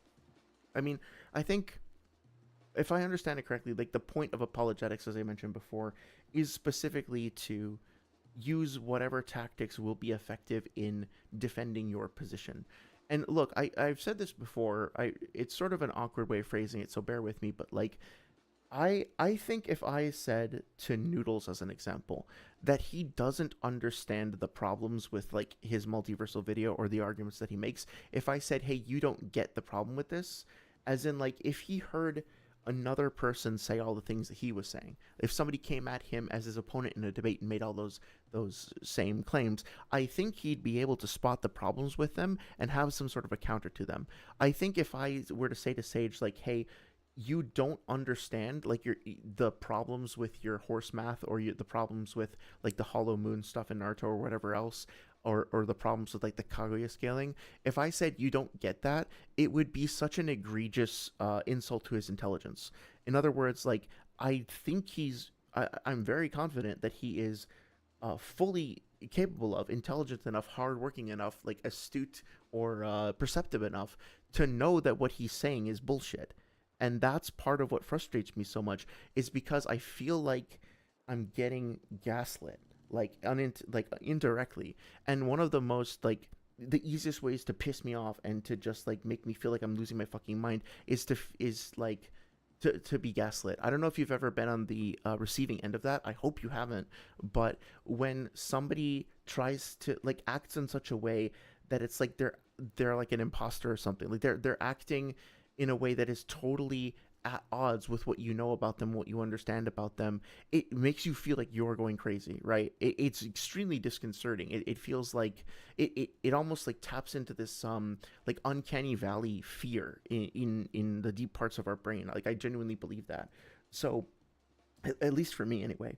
So when I see somebody that I genuinely think is like a well-meaning, intelligent, like decent person, saying things like that with full sincerity, apparently, like genuinely, um, doubling down on that, it's fucking weird. It's almost like disturbing. Um, and that was part of the reason why I'm like, okay, I just can't fuck with this. Like, I have to take a step back from this a little bit because it's like, I don't know. I'm waiting for the day when the facade drops. I think honestly one of the most like revelatory moments for me was in the debate with Walkie Talkie when Sage was like, when they asked him, hey, so if you had to use an argument from the anime or the manga to support Hashirama being the strongest shinobi, what would you use? And then Sage was like, oh, I wouldn't. I absolutely wouldn't. Like, I would never. This is the only one, referring to the data book argument. Like, this is the only one that I would use. And it's like, then you know full well, because you're not a fucking idiot. You're not stupid. You understand as a human being the problems with what you're saying, but you're saying them anyway, and you feel validated? Question mark. You feel like you're doing a good job because you're engaging in successful apologetics for the thing that you are supposed to defend, quote unquote. That is so fucked up to me. It's such a weird, like genuinely, like I don't know how else to say it. Like it fucks with my head, and I don't understand why people feel the need to do that. Just be honest, right? Like just be respectful enough towards yourself to act in a way that's consistent with your own intelligence. Like why would you make yourself look stupid? Because now, like as a former fan and former subscriber, like paid subscriber of his channel, I have to choose between being like, well, he's either extremely deeply confused, or he's extremely dishonest, or he's extremely stupid, and I don't want to say any of those things. I don't want to say any of those things at all. It's a terrible choice. It's a zero win condition. But I guess I would pick dishonest because I honestly, genuinely don't think he's stupid. I don't think he's an idiot. I think he's smart enough to know the problems with what he's saying. So what other choice do I have? And it's not just him. It's like Noodles. It's fucking Seth. It's fucking Key for sure. Key's another great example, right? I don't think he's stupid. Nobody who puts together a video of that quality and with that level of like dedication. I mean, frankly, I think that this is getting way off topic, but I think in order to be an effective liar, you kind of have to be smart because you have to understand what you're doing and know how to play the cards right and know how to like thread the needle of manipulation. Like maybe there are like I don't know. This is getting way way too like tinfoil hatty, but I guess what I'm trying to say is like I don't feel good calling people stupid, and I don't feel good calling people liars or accusing them of dishonesty, and so I feel almost like frustrated at people, quote unquote, putting me into that position. Like, why are these the only choices you're giving me? What the fuck? Don't do this to me, man. But anyway, let's see. What's say about the philosophy? Yeah, well, I appreciate you sharing that anyway, Dr. Strangle. It's nice to know that I'm not the only one who's like picked up on some of the stuff, because sometimes it can feel a little crazy. Saria says, Bakugan battle brawlers, what are you gonna do? The odds are stacked against you. Back against the wall, gotta give it your all. This is the final stand, the power's in your foot, two worlds collide on the inside. You've gotta fight for what's right before it's gone. Gone, gone, this is Baku. Gone. Yeah, I haven't heard the theme song, but it does have a certain weighty poetry to it, so I'll have to look into it. I think there's a certain art that comes along with writing an effective, catchy hook of a theme song, right? Especially for like a kid show. But I'll have to check it out at some point. Let's see. 1 second, sorry. Dr. Strangle says debate is if you can't dazzle them with brilliance, baffle them with bullshit. Oh god, yeah, that's great. That is great. It reminds me of a quote my friend used to say. If you can't be a good example, be a terrible warning. um, but yeah, this is totally random, Dr. Strangle. But have you seen on cinema at the cinema with Tim Heidecker and Greg Turkington? There is a recurring character who is, let's just say, almost like an avatar of W.C. Fields in a way that you might enjoy. Saria says, Honestly, I don't even see Carrie as a horror movie. Nothing ever got me scared. I was only ever sad because I felt bad for Carrie because I felt seen. I mean, it was I was 10, but clearly my viewing of her as closeted meant something because I'm still identifying as a lesbian today. Like that movie was so powerful for me. I didn't feel bad for those assholes. Yeah, that's fair. And I'm genuinely glad that you found like a piece of media like earlier on that you were able to genuinely connect and resonate with. Like that's so important. And it can be so validating when I don't want to assume your experience, but I would guess that, um, you know, well, let me phrase this in the form of a question. If you feel like sharing, no pressure, of course, but like, were you lucky enough to have a community that was like pretty accepting and open, and encouraged you to come out and to feel accepted that way? Or were you kind of like, it sounds like you're kind of implying that you were closeted as well, and that maybe that movie was part of you being more comfortable with sharing yourself with people. I know that like, you know, I I only the community that I grew up in was like explicitly homophobic. It was kind of bad, and there were like there was a kid that I remember in school that I went to that like was considering serious self harm because he became aware of the fact that he was gay, and he was just so terrified of like having the entire school, his entire community, his family, just everybody like turn on him. And it was like, well, I can't live this way in denial, but I can't also like say anything about it. So there's no way out, right? And eventually he was able to come out and like find some peace, and I'm really glad that he worked through it. But man, it's so fucking hard. It's so hard. And then especially when gay characters in media are portrayed as either villainous or like defective or something like that. Um, it's really it's really more isolating. So when you finally find that one character that you really identify with, I think that that can be very validating. Um, I I don't want to talk about the specifics, but I had a medical condition. I still have it, although it's different. It's better now. And I kept telling people about the medical condition, and then they wouldn't believe me, or I would not get diagnosed properly, or basically I just went through all this shit like for years and years, did all these different tests and couldn't figure it out.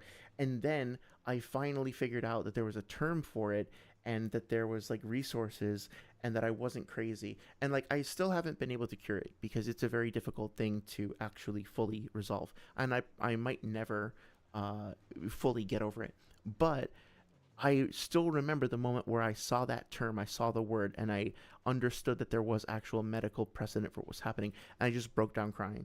And I cried for a long time. It was good, happy tears, because it was just such a huge fucking relief to finally be like, I wasn't crazy, like I wasn't wrong, I wasn't broken. This is just a thing that happens. And now I have some kind of structure for it. And like, I don't know, that moment like changed my life for sure. Um, and it was such a little thing, but it can change your brain in such a very profound way. So let's see. Sorry says, oh yeah. Dr. Strangle says I should probably watch that video. I have only watched the live streams. I mean, it's up to you, man. Like I would appreciate if you check it out, but only if you're interested in it, right? I think I wouldn't exactly call it a mistake, but if I remember correctly, I opened that video by saying something. Oh yeah, here's Lilos. Go check him out. Streaming actively. But I think I opened this video by saying, let's like the first words that I say are swag kage and noodles. Let's see if I'm correct. It's probably pretty loud. Swag kage and noodles. Right? Like the first two, that's my biggest regret with this video, is that I start off by saying swag kage and noodles. But, that was like, I almost want to go back and edit that out, because what I should have said is like, Itachi versus Pain is X, Y, or Z kind of topic, and here are my thoughts about it. And also, these two people that you might have known, right? Like, I branded, or I like framed the entire video as a debate review, as opposed to framing it as a um, analysis of the topic itself, as a like it tied into the debate. And I think that was because originally I was planning on having my channel mostly be a debate review channel, right? Like my first video was the Kakuzu versus Pain webcam parrot swag kage review, debate review, and I was going to go through and like just my channel was literally just going to be finding people's debates and responding to them. And this video just took so much out of me, I had to switch around a little bit. But also, and the beginning of the live streams over here, of course, like that's what I did for the longest time. Um, debate review, debate review, debate review, all the way up through here. This was a different debate review, right? Like most of this stuff was debate review for a long time. And then I started responding to individual videos and stuff like that, and then branching off into the gaming stuff. But yeah, um, but that being said, like I think that it hopefully, like I genuinely hope that this is the case, and I think it is the case, that people who just want to learn about Itachi versus Pain, even if you don't know anything about the debate, you'll get something out of it, right? Like you can learn, not to like self-aggrandize or whatever too much, but I think there's enough stuff here that like, okay, I'm just interested in learning about like going blind, Mangekyo and eye straining going blind. Okay, watch this for 10 minutes and be like, oh, maybe I learned something about how the Amaterasu works and like how people's eye strain works or whatever. Oh, I'm interested in learning about sage clones. Okay, whatever, right? That was kind of my hope, is that people could just use these topics as like little quick lookup reference points, like a little encyclopedia for things about this matchup. So if you find that that's helpful to you, please feel free. Obviously, no obligation. I don't expect anybody to ever just sit there and watch for 3.5 hours. It's a long fucking, it's a lot, a lot of time to ask. But I think the next video I want it to be either on Multiversal Naruto or on the data books, and specifically, like, I think I want it to be an expansion on this part of the video here, which I think is literally just the first part. The first like 10 or 15 minutes of the video are just going over a whole bunch of data book statements and talking about like skepticism towards data book statements and errors and stuff.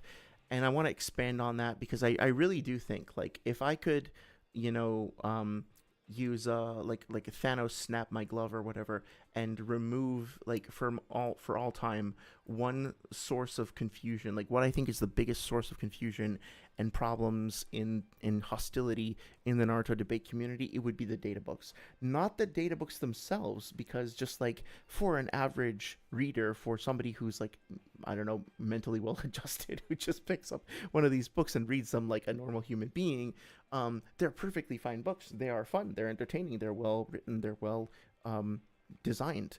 But it's the use of them as like little mini Bibles by people in the community that cause like certainly 99% of the problems in all of the biggest things that I take issue with. Like most of the things I disagree with Universal Naruto, they're from the data books. Lightspeed Naruto, they're from the data books. It's just data books being like egregiously warped and misrepresented and taken out of context. That's what I would choose to get rid of. So I think that's going to be, but I think people still don't understand like how to use them, because content creators like use them as part of their apologetics. They don't represent them accurately. They don't give a shit, really. I'm sorry to be spicy, but like they just are not interested at all in like doing a full survey of the data books. Again, like this is gonna be the picking on Sage stream yet again. But in his debate with Walkie Talkie, at one point he was like, you're talking about like probability versus statistics, right? And they said something along the lines of like they were challenging him on the idea that he was just using one or two data points to try and build a probability set. And they were like, well, you can't really do that because it's kind of hard to draw like a statistical probability from one fucking data point. And he responded by saying like, well, we don't really have a choice because we only have this one statement about Hashirama. Like if we wanted to actually do this, we'd have to go through all the data books and look at all the statements, and we can't do that because it would just take so much time. Like obviously that's not reasonable, right? And obviously I'm like paraphrasing, I'm probably being like a bit of a straw man unintentionally, or doing a straw man unintentionally, but that kind of attitude of like we have to not do any work, because if we did the work, then we'd have to do the work. It's like I don't want to do the work today, I don't really want to do the work today. Like I get it, but at the same time, that's what's needed, right? And so I'm gonna do it. I'm sure other people out there have done it. I'm sure I'm not the only one, but that's what I want to do. I want to go through every single data book. I want to read every single statement, and I want to make like a extremely let's just say special interest document that details the sorts of mistakes in them, what the mistakes are, and how to actually use them despite those mistakes. And then if like that gets even like a couple dozen views and people can use that as a frame of reference in a positive way, I feel like I've done something positive, you know. Anyway, let's see. Honestly, if Dr. Strangle says I should probably watch the video, I defined. Oh, you find apologetics is mostly excusagetics. Yeah, for sure. It's not dishonesty; it's doublethink. Actually, yeah. Could you elaborate on that? Because I've heard that term before, but I don't really know what it means. I could look it up, but I'd be curious to know if you feel like it. If you want to elaborate on what doublethink means in your perspective. Um, Saria says, I was closeted for sure, but it made me feel comfortable enough to share with a person I should have been comfortable with, my sister. And though I stayed secret for years, having her was nice. Yeah, absolutely. I'm sure that, even having one person there for you that genuinely understands you and accepts you no matter what, like, that is so, so valuable. My mom was, again, like, I'm always a little bit hesitant to get into personal stuff, but my mom was closeted. I'm not sure if she was bisexual or if she was like lesbian or like how exactly she identified. While she was still alive, she dated men. She lived with a man in our house. I guess I could call him my stepdad. It was a little weird situation, but whatever. Um, but like on her own devices, like left her own devices, most of the time she spent with women who were like her, of a certain look, of a certain personality, and I only found out after that she passed that she was probably gay, and I think she never really felt comfortable coming out or even coming out to me because I think she felt as a parent she had an obligation to she hinted at this in certain ways, but like she said that she would fully accept me if I wound up being gay or bi or whatever and coming out like that. But she kind of hoped that I wouldn't because life was just so much harder and that I would be on the receiving end of so much more prejudice and hate. And she didn't want that for me. So it's not like, oh, it's bad if you're gay, don't be gay. It's just like, I love you, I accept you, but also you're in for some shit. And like, how did she know that? Well, she probably went through it herself, right? And so one of like I don't carry a lot of regret along with me in my life, but one of the things that I do regret is that like for whatever reason, nobody's fault, but like my mom and I weren't able to connect about our sexuality like that, and like she didn't really know I was bi because I hadn't really figured it out, and she wasn't comfortable sharing that with me. But if we could have just shared that with each other and like understood each other that way, um, I think like I found out late in her life that she was in love with a woman and she was planning on moving um to be with her, but I'm so fucking naive. Like I could be so fucking dense sometimes. I was just like, oh, my mom wants to move to the other side of the country to be with this woman who she loves and who says that she loves her too. Oh, they must be really good friends. That's great. I'm glad you're going to go spend time with your friend who you friend love. Like it was right in front of my face. I was just so fucking stupid. I couldn't see it right. But anyway, yeah, I'm like anybody who's watching this stream who might have a part of your personality that you wish you can share with somebody that you haven't yet. I hope that you will feel compelled to find a safe way to take that risk, and I hope that it pays off because living without being able to share that genuine part of yourself is very very hard, and I think it sucks as well when you might not even know it, but there might be people around you who are kind of going through something similar. If you can be there for each other, that's fucking amazing, right? Obviously, be safe. Um, it's not always safe to come out like that, obviously. So do what feels right for you. But yeah, I'm glad you had somebody there for you. Sorry, yeah, for sure. Hey Rioman, how's it how's it going? Hope you're doing well. Thank you so much for stopping by the stream. Honestly, Haku is the most obviously light speed character you've ever seen, except perhaps for Kizaru. Um, yeah, I think that like if I had to take the devil's advocate position and argue for light speed Naruto characters, the only two examples that I think I could argue in good faith would be actually, the only argument I think I could make in good faith is for Haku. I think that I could, without lying, without being dishonest or manipulative, I think I could say that there actually is a case for Haku exhibiting a light speed feat towards the beginning of this fight.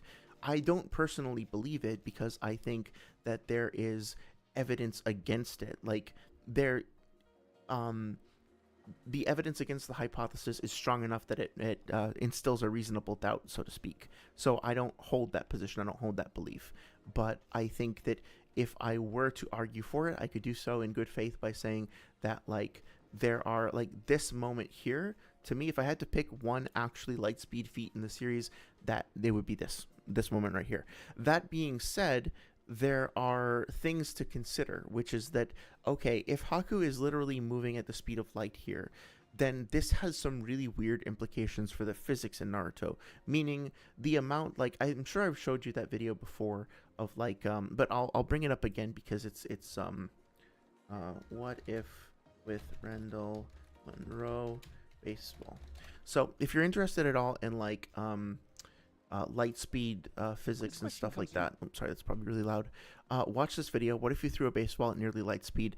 Randall Monroe here basically explains that like if you throw a baseball at nearly the speed of light, like 99% the speed of light, before it gets from the pitcher's mound to the batter, the pitcher would have been disintegrated. The ball itself is basically like emitting nuclear bomb levels of radiation. Like the effects of this are absolutely catastrophic. Like it's absolutely massive. Even just like a little baseball like that, right? There's so much energy that's happening that's being like transferred. This also might be a good this video over here is also a great breakdown of the same topic by Tifos over here, or Tifos, excuse me. So if you understand what's being said here, the amount of friction between like the molecules in the atoms in the air and the atoms in Haku's clothing and this thing over here, that they should be like absolutely vaporizing him. Like Sasuke, even if like Haku doesn't physically touch him, if he goes by him, he just like goes next to him at the speed of light, that would probably be enough to like bombard Sasuke with so much radiation, or just like absolutely strip the atoms from his molecules and disintegrate him. That's the amount of force that's actually being generated when that happens. But you can counter that by saying, okay, well, it's a cartoon, essentially, right? It's a manga. It's not real. So there's cartoon physics that's being applied to this actually light speed feat. So they're moving at the speed of light. Haku's moving at the speed of light, but he's doing it in a way that is specific to the Naruto universe that doesn't actually follow the same physics of our universe. That is fine. That's totally okay. And I think that that would be a reasonable thing to say. But then if you then are like arguing for light speed Naruto in general, like you're building a case for that builds off of this, then you should just be consistent with that and be like, okay, well, we already agreed that we can't assume that physics in Naruto just works the same way as it does in our universe, because if we do, then we have to apply it here, and if we apply it here, this falls apart, right?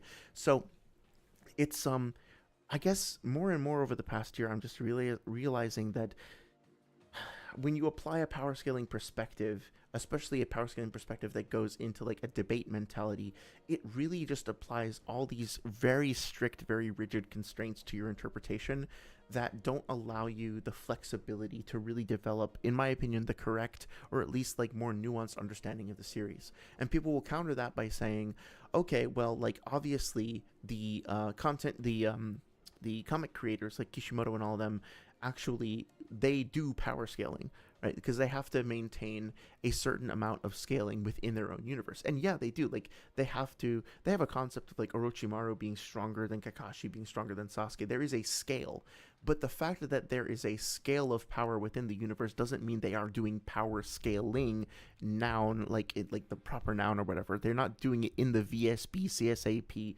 whatever sense, right? They are creating a relativity within their own universe. That doesn't mean they're doing power scaling, TM power scaling, right? So just understand that it's totally fine. I mean, I know you understand this, Dr. Strangle. I'm just saying to the general community, like, we just need to understand that, you know, if we're going to apply this perspective, that it comes with caveats. It's like a double-edged sword, and we should be aware of both sides of that sword if we want to actually represent this stuff accurately, which of course, you know, is not a guarantee. Like maybe we just want to fucking fight about it, but whatever. So let's see. Dr. Strangle says apologetics tactics are not about convincing an opposition, but about self-convincing that one has a intellectual, pseudo-intellectual reason for one's pre-existing faith. I mean, honestly, like I saw this interview with Neil deGrasse Tyson where he was talking about how the idea behind scholarly debate, anyway, is that both of you would come with different ideas. You would use each other's ideas to expose both the uh, flaws and the positivities in the other person's debate, and then you would help each other figure shit out. Like that's at least from his perspective, that was the whole point of doing a debate in the first place, and that's kind of what I assumed would be the case here. Obviously, I was wrong, but I think there is a world in which debate it actually does achieve that, and it's just like it requires everybody participating to be coming from the same page or to be participating in good faith or whatever, and that is absolutely not a guarantee. Obviously it's not, but like it took me a while for that to kind of sink in, you know. Dr. Strangle says debate also works as pseudo-intellectual justification of one's views. I slammed that guy, so I'm now more confident in my position, which is just an argument from ignorance on the macroscopic worldview scale.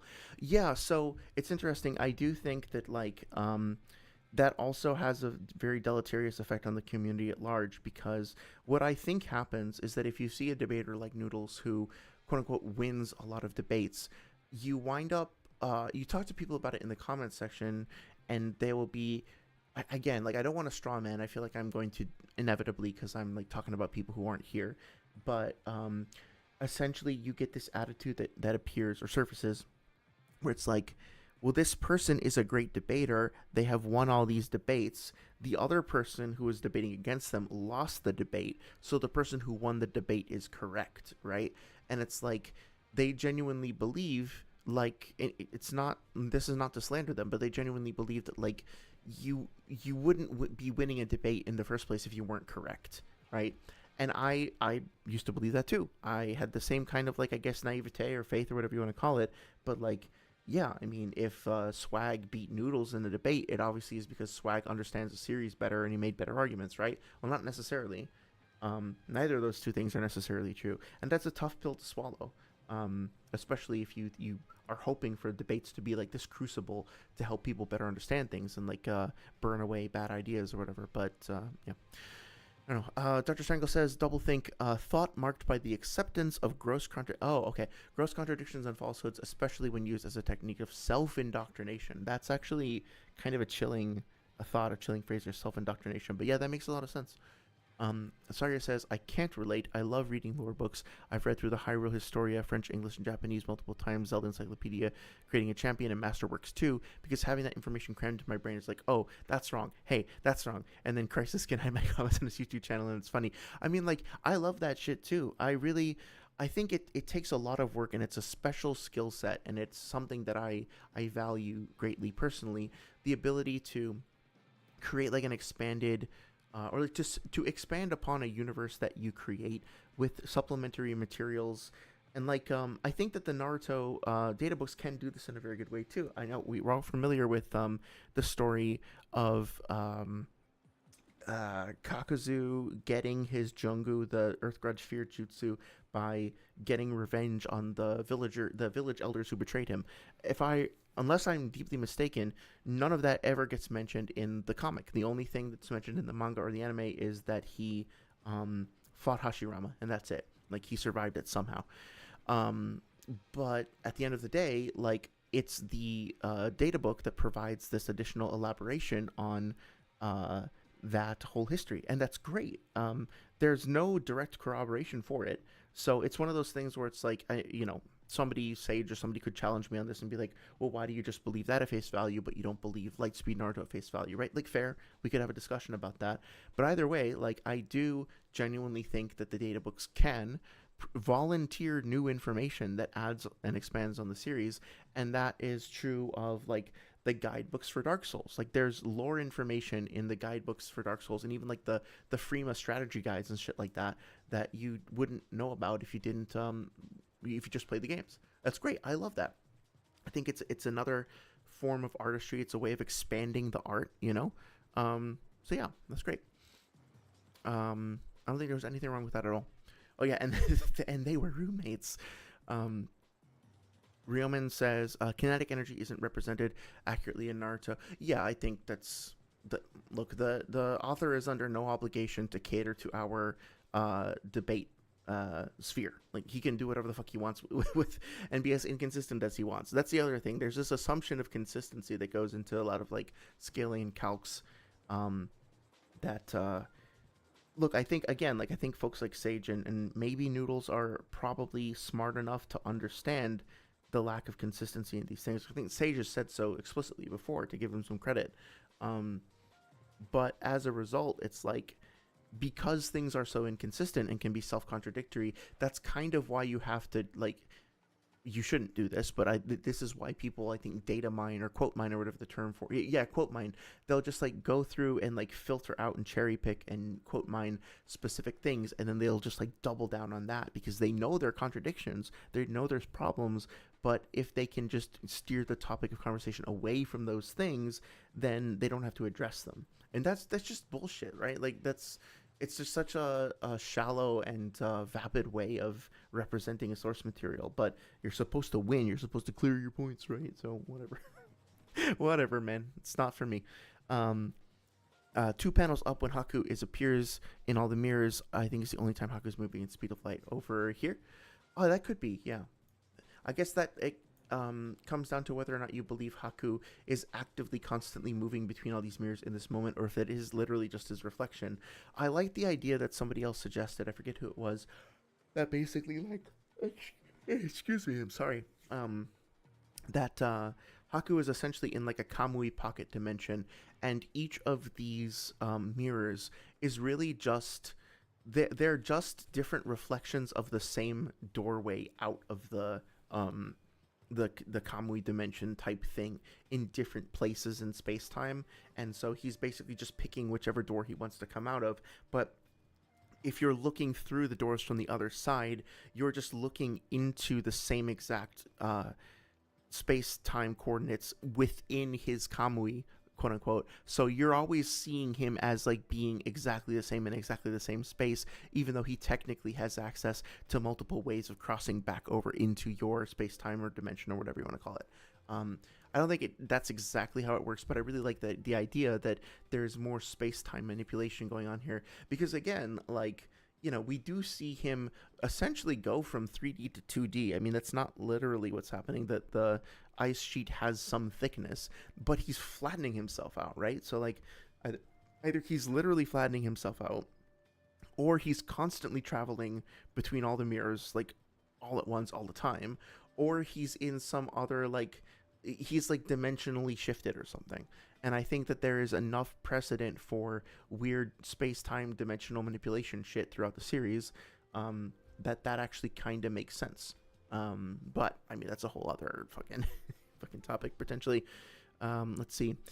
Roman says, yeah, that's why crossverse only works if you assume real life physics, as long as they're not contradicted. Otherwise, it just won't work in almost any verse at all. Yeah, and I think maybe this is part of like the nuance of how things kind of get out of control and misrepresented, is that we're kind of an insular community. We're a very niche community. And so at a certain point, it becomes not necessary for us to constantly remind ourselves, these are the assumptions we're making. Like, we're assuming the data books are true. We're assuming that the physics applies the same way it does in the real world, et cetera, X, Y, and Z, right? But then the thing is that we're not just making content for ourselves and for each other. We're also making content that hopefully, I think for a lot of content creators, they hope to bring in a general Naruto audience, and like a generalist audience that doesn't necessarily just want to talk about Naruto Powerscaling, but wants to learn more about the series in general. And that's when we run into this problem of like, well, we've all agreed on these like quietly defined in-house rules that we came up with in our Discord servers or whatever, and our assumptions and our ways of representing things, and people coming in have no fucking context whatsoever. You know, a new person coming into a debate and hearing about the chaotic Shinra Tensei is probably just going to walk away from that assuming like, oh, I guess I misremembered that fight with Pain. He actually had another jutsu called the Chaotic Shinra Tensei, which is different from the basic one, or something like that, right? That's just one example of or like Minato is like 72 times the speed of light, or whatever the fuck else. Or like, oh, okay, well, there are these clearly intelligent, clearly well read people having an official debate with official judges and everything. So I guess even though it never said anything about like Minato being the speed of light in the entire series, and even though that might contradict X, Y, or Z other thing, I guess that sounds about right, right? 72 times. Okay. And we have all just agreed internally that this makes sense. And we, I think, after a certain amount of time, start to lose the sense of obligation to be ambassadorial towards like naive audience members. Even over the course of this conversation, I said stuff like CSAP or VSB. If you just happen to come across the stream, you might not know what the fuck I'm talking about, right? I know that like Dr. Strangle, Saria, Ryomen, and Magog, you guys probably know like CSB or CSAP, character stats and profiles, VSB versus Battles Wiki, but I mean, I'm just assuming that. I'm assuming that you know the metrics. When I say multi-continental, right? Like, I'm assuming you know what I'm talking about, as opposed to people who have never come across a debate before and they're like, oh, yeah, multi-continental beat you bomb. That sounds about right. Like, it's not, but, you know, um, and that's I think we buy into our hype so much that we then get frustrated with people. Like, people actually get like pretty mad that people outside the Naruto community don't just accept that Naruto is planetary, because we have our own idea of what that means. Like, well, the chakra sensing sphere that described the chakra of the Ten Tails was described as being like a planet, so it's planetary. So, right? Nobody knows that we're using the terms that way. Nobody is like outside the community is familiar with that kind of like shell game stuff. So, and I think it's just very important to remember that we are not just talking to a mirror, right? Like, pun intended, I guess, talking about Haku here. Let's see. Otherwise, it just won't work in almost any verse at all. Yeah. Dr. Strangle says, man, I want you to get into One Piece so I can have that level of analysis applied to my scaling as metal sharpens metal. Honestly, that would be a lot of fun. So you might have seen in the Discord that I've been trying to get into Bleach. I managed to get like to chapter 10 or 15 because I kind of noticed that, excuse me, sorry. I kind of noticed that when people are like, if you say something against like Universal Naruto, actually, let me be a little bit more fair. So somebody recently explained this to me that from their perspective as a Naruto fan, they feel like Bleach scalers do all this incredibly dishonest and overly exaggerated shit in order to get Bleach characters to Universal. Now, I don't know if that's true. I have no horse in the race, so to speak, with the Bleach community at all.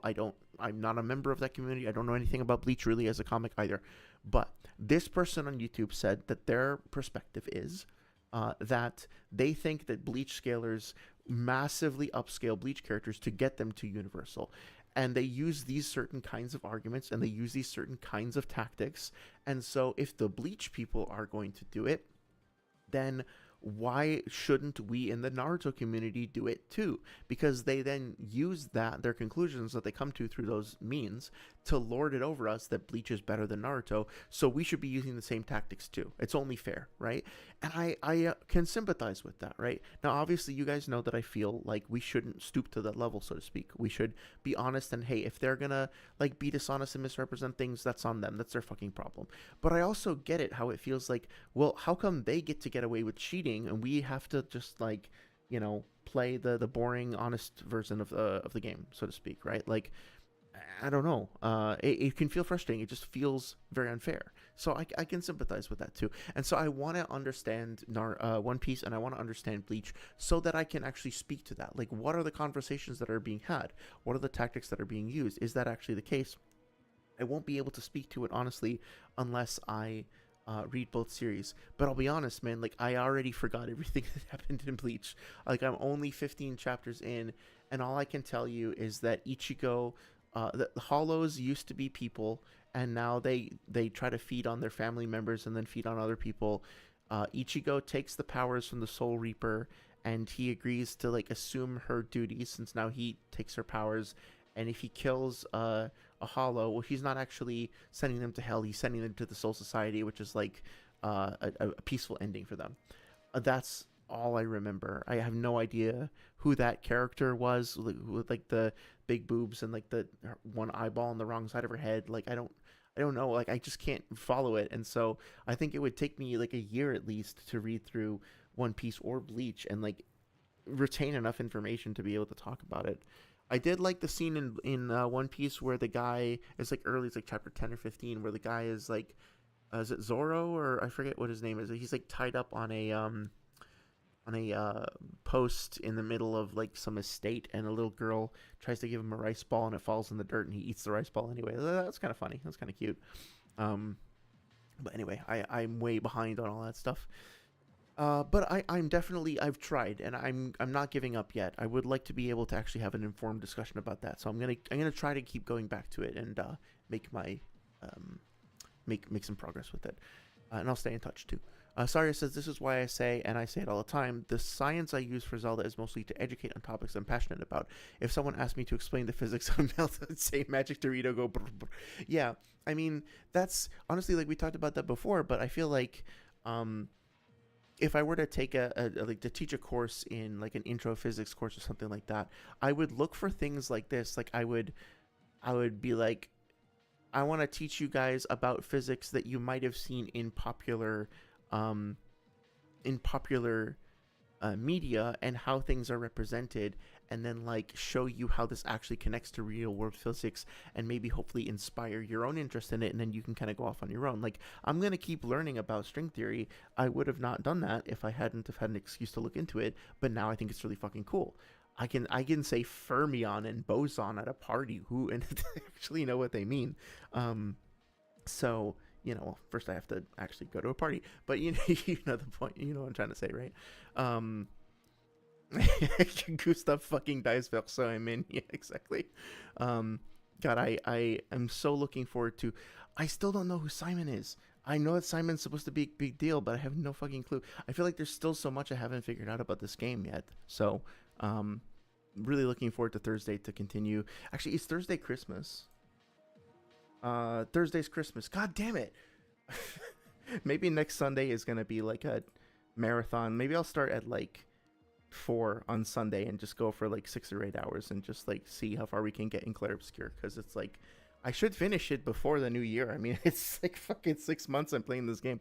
But anyway, let's see. Akainu was immobilized after that second punch. Oh wait, hang on a second. I'm out of order here. Whitebeard versus Akainu. Oh, I'm not sure how to contribute, but the two shot is cute. Online debate isn't metal sharpening metal, but a sword hitting a brick wall. Honestly, that's a pretty good analogy. Rioman said Noodles beat Swag fairly easily, if you remember correctly. That's certainly, like, if you feel that way, that's totally fine. I think it's a little hard to say. For me, I think in my Itachi versus Pain video, I started off the video by saying I honestly don't think either of them won, because I think that they both made some serious mistakes, and ultimately they wound up just wasting each other's time for 4 hours. Mostly because they were just going off of memory and weren't like verifying stuff enough. So I think that was basically a draw. If I had to give it to anybody, I would give it to Swag, because he got more stuff consistently correct. But he definitely had moments where he was like, he lost his cool. Yeah, like Noodles didn't really make any good arguments for Itachi that Swag didn't counter. I have to go back and listen to it again. But like, yeah, I think overall Swag did better than Noodles, but it wasn't like a great performance. In their first debate on Kakazu versus Pain, I mean, like, Noodles didn't give Swag a chance to do his scaling, and then tried to like weirdly manipulate him into conceding, or into like, I don't know.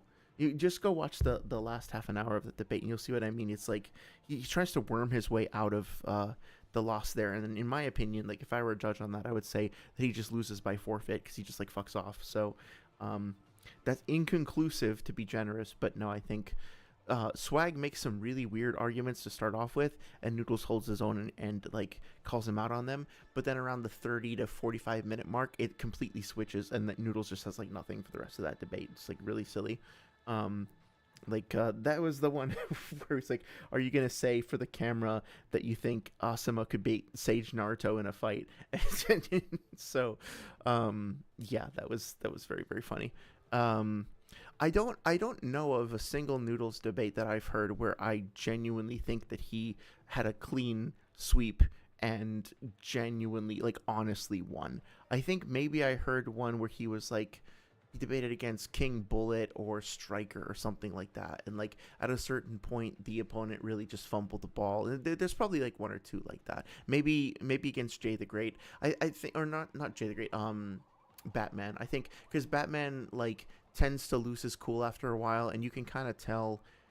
Didn't you have like a debate with Sage recently where it was the same thing? Like he gets to a certain point in the conversation, he's just like, fuck it, like I'm out, like I'm done, and he starts going into ad hominems and just like not really, or maybe it was Jay that I'm thinking of. I can't remember, but one of those two I think had a debate with Noodles, and then like they got to a certain point where they just like stopped trying, and okay, at that point it's like yeah, you got to give the victory to the other guy at that point. Yeah. Anyway. Dr. Strangle says, a dude abusing an already dying old man isn't much of a few. This is true. Ryoman says, otherwise he'd get up before that platform could fall down since Akainu is very least around as fast as lightning, so he'd be faster. See, this is why I need to bone up on the series, because I don't know how to contribute here. Saying this is also Portal because we see Portal stuff later would be post hoc or go Proctor Hop. Yeah, if you're talking about like the Kamui dimension thing, yeah, it wouldn't it wouldn't be like a super solid thing at the end of the day. It would just be a shit. I don't know how to. It's just a way of trying to put like all of the information that we have together and try to say like, can we construct this hypothesis, and then if we do, what evidence do we have for it? And I think we have some, but I don't think it's like definitive that this is necessarily a Kamui type sub dimension or something, just because it has similar properties or something like that. But it's an attempt to put it into the framework of all the other information that we could draw from, I think. This kanji can mean world, so planetary. No, I'm not going down that road. This kanji means earth, ground, or rock, and earth is a planet, so is this planetary. Oh my god. If you're talking about the chakra sensing sphere thing, like, yeah, I don't... That's so silly. But I know you're joking, but yeah. Universal and above Naruto is way more believable than Bleach. Well, considering that, like... Look, okay, just to not be a total pain in the ass, I will say that, like, I think you can... If you trust the data book, and if you just accept that Kaguya is basically a demigod, and you just be like... What can I say? I don't think it's entirely crazy or stupid or dishonest to say, to pick up the comic book and just read through it and be like, you know what, I think that... I think it's totally reasonable, actually, to interpret the manga by saying that I think that Kaguya created her planets, and she created some stars for her planets and some moons and stuff like that. So one way or another, she's capable of creating small solar systems. She is a god, and through some means or another, she can create small planetary systems in her little private dimensions. That's actually, I think, incredibly aligned with the overall, like, casual... Like, it's an entirely... reasonable casual reading of the story. I think that once you start to bring power scaling terminology into it, and once you break it down in terms of debate style arguments, ironically, the arguments that are more grounded in like specific, precise, quote unquote science are far less compelling to me, and are less scientific and are less reasonable than the ones that are based on just like open-ended interpretation, like counterintuitively. But yeah. Let's see. Even if you think Naruto ones are invalid, Bleach ones is even more invalid. Oh, okay, that makes sense. Yeah. I mean, I honestly don't know anything. The only thing I know is that apparently, like, Yuhabaha is the scene that I've seen him in. He seems to have some sort of transcendent property where he kind of like exists outside of space or time, something like that. I love that scene where he tries to say his name. But it's in the anime, like, he tries to say his name, but it just comes out like this garbled sound that, like, Ichigo can't even understand or comprehend, because he's just on such a completely different level. I think that's the implication. That was really cool. Let's see. Dr. Strangle says, I was able to convince a Bleach fan who even read the Bleach novels that Bleach wasn't universal, and that was a very proud day for me. Congratulations. Hey, any like, nudging of the needle away from universal arguments, I mean, like, I think I'm gonna probably be on board with, so I support that counter agenda. Sorry says, I'm back making rotisserie chicken. What I miss? What you're talking about? Oh, we're just kind of going over the same things basically. You know, I'm catching up on chat. I'm talking about plans for the holidays, and we're talking about like the noodles debates, and haku feats and stuff like that. You didn't miss anything in particular, just rambling, bisexual rambling. Zoro goat. Yeah, I see. I need to go learn more about Zoro as well. Saria says, I'm the best girlfriend ever. I got my partner a sex toy for Christmas. Better luck next time. Better luck next time, Star Fox. That's great. It's a funny thing to have in common. I also got something for my partner, which she seems to enjoy quite a bit. And yeah, I think that's wonderful. Like having a physical connection and being able to find new ways to explore that is very important. It's very valuable. So I'm glad. I hope you two have fun. I don't think I should get into the details, obviously, but like I hope that you both enjoy it and you have a lovely, wonderful holiday together with one another.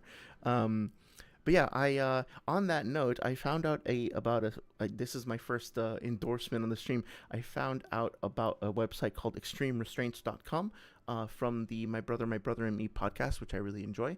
And it's been kind of hard to find like adult toy sites because there's so for like purchasing stuff because there's so much like sketchy like knockoff stuff that's just like falls apart or whatever. But so far I have had a really good experience with Extreme Restraints. Their customer service is good, their shipping is fast, and the quality of the products is pretty good. So I feel free to check them out if that's what floats your boat. Rioman says, that first debate ending was funny. Oh, so you're not confident enough that you won? Let's just conclude then. Yeah, exactly. That was so like skeezy, so slimy, I think was what that's why I called it. And yeah, like there's no reason to act like that. It's just fucking bizarre to me.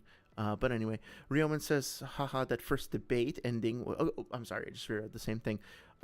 Yeah, so I'm sorry, I have quite a few debates that are blending together, but I think that like the Sage debates that I recall him having recently were one of them was against D1, and then I think he had another one against Jay specifically, and then he had another one that was less formal against it was more of a conversation. It was like a competitive conversation, but there wasn't like an official formal thing, right? Where he was talking to the walkie-talkie boys and they had like a bit of a back and forth in that regard.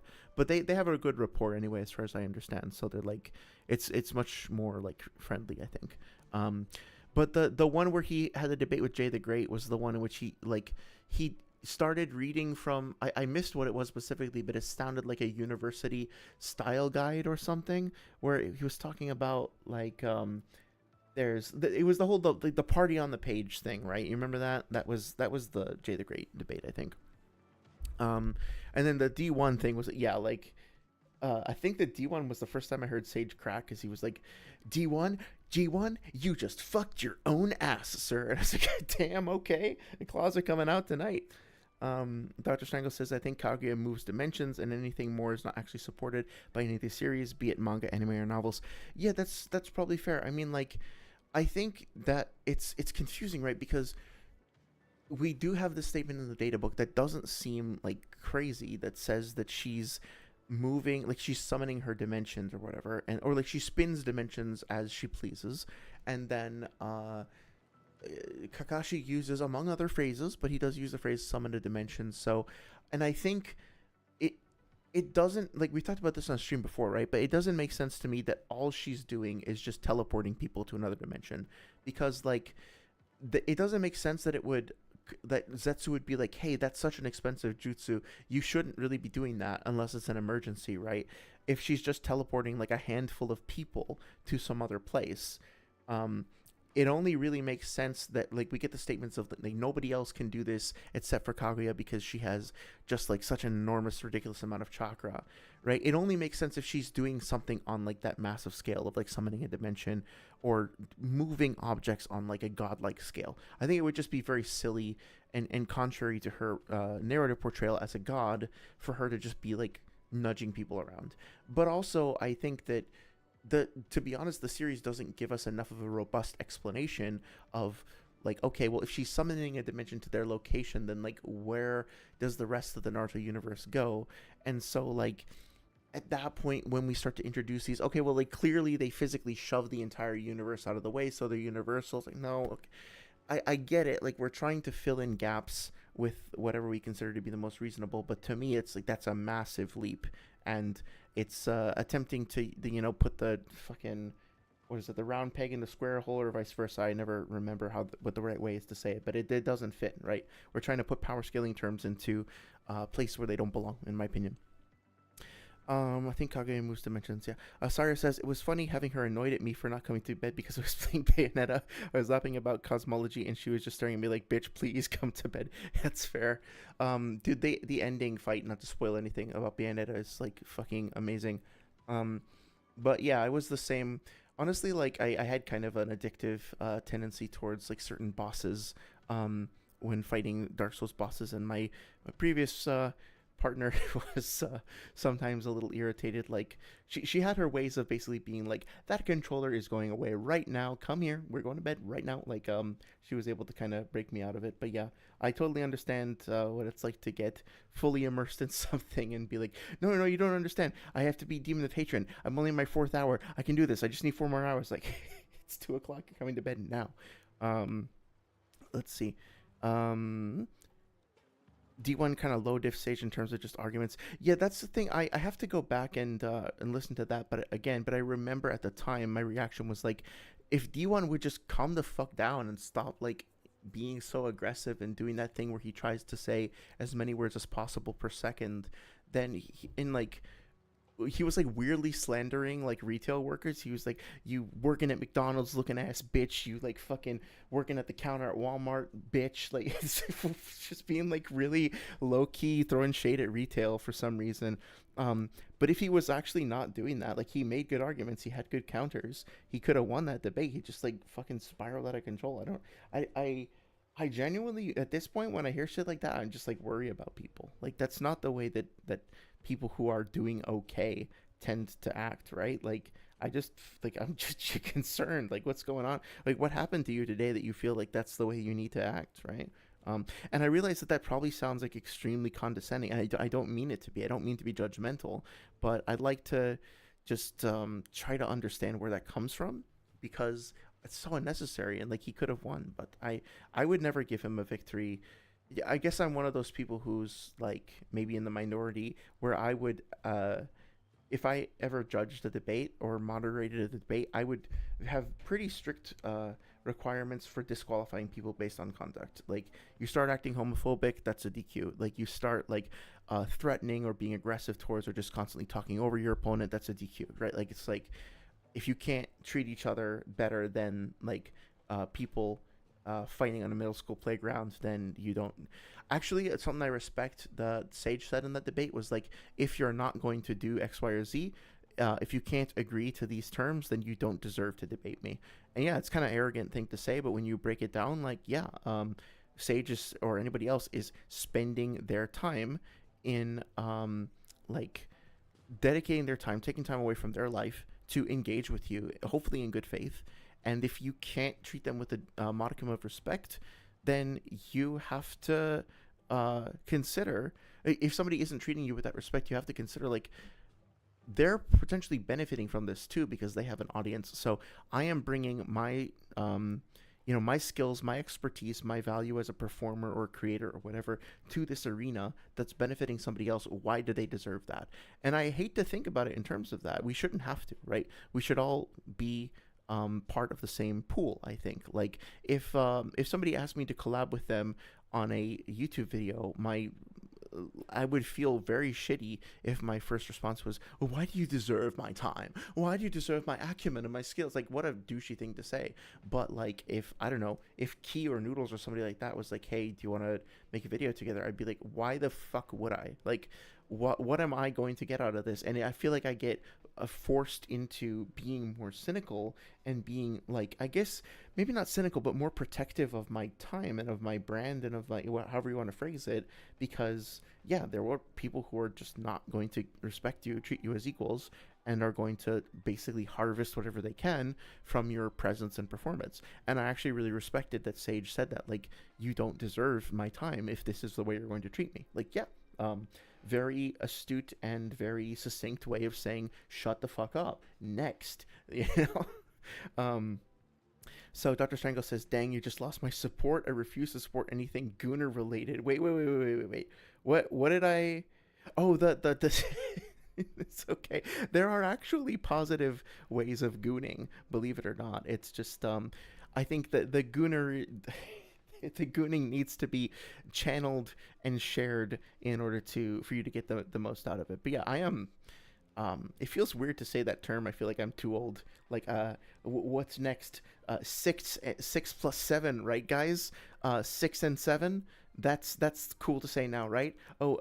Also, by the way, sheesh. You guys remember that? It's still cool for me to say sheesh, right? Like, I feel, I feel like I probably shouldn't really try to adopt terms like that. I'm probably a little bit too. Oh wait, here's one. I got one. I'm too unk. I'm too unk for that, right? That's another thing that people are saying. So, yeah, I'm not gonna try and assume the lingo, but yeah, I think it would be, you know, sex is good, sexuality is good, like physical connection with your partners is good. I think it needs to be destigmatized. I think I am still very shy about talking about it because I don't want to be creepy or weird. I don't want to make anybody feel uncomfortable. But I mean, like, it's a big part of my life. It's a healthy, positive part of my life, and I think there are resources out there for you to find all kinds of ways of connecting with people, and also just like connecting with yourself, even if you don't have a partner. So this holiday season, the spirit of giving, you know, treat yourself. Be nice to yourself. Be nice to your body. Do something that feels good for you. And if you have a partner, do something that feels good for your partner too. If you want to call that gooning, that's fine. But I think, I mean, I know you're just joking. I know I'm like, obviously, like, overreacting as usual, but or over worrying as usual. But yeah, it's like I'm trying to find my own balance about how to talk about the stuff. But I think it's all positive. I think we all understand here. Um, let's see. Only lost if he perm abused him. Oh, see, that's another thing I don't really. I think people. I mean, I want to give you the benefit of the doubt. Like, I don't really know what was referred to by perm abusing, but from what I've seen, I think people tend to use that term as being like, fuck. How can I say this? So if perm abusing is actually happening, obviously that's not cool. And if like the mods are not being unbiased, if they are being biased, if they're like silencing certain people and not silencing other people, they're just being unfair and like corrupt, to put it one way. That sucks. They shouldn't do that. I do think that though there's a tendency to be like, oh, they shut me up because I was like being rude. Well, that's just a perm abuse because they're just like silencing me. And I don't know. I think perms exist for a reason, and as long as they're being used correctly, then yeah, I think more debates need more moderation. In my experience, like I can't stand hearing people like constantly screaming over each other. It's ridiculous. Um, Dr. Strangle says she's playing the 3 cup game, not with the people around her, but with the dimensions. Yeah, maybe. I know. I think Sage used an example like that with like the Tupperware and the steak and stuff like that. I don't know. I get where you're coming from, and I think you're probably correct. I still haven't like figured out a model of it that I find that like perfectly explains everything, right? But yeah. Um Rioman, oh, you're a gooner since you have respect for myself. Good. You should have respect for yourself. You know, love yourself and uh, enjoy being alive. that's my that's my wisdom for the day. Enjoy being alive. Don't not enjoy being alive. There you go. Dr. Strangle says the true goon was the gooness we made along the way. Yes, exactly. 100%. You act literally the same way D1 does in situations like that. Well, yeah. Hey, more power to you. If you get enjoyment out of that, you know, that's up to you. I I personally like really can't stand listening to that stuff. You know that, right? You've heard me talk about this before. I just I don't see the value in it apart from just like some people find that sort of thing entertaining. From like I guess like they like the drama of it, but I just if your purpose is to try and have a productive conversation, I don't think that's helpful at all.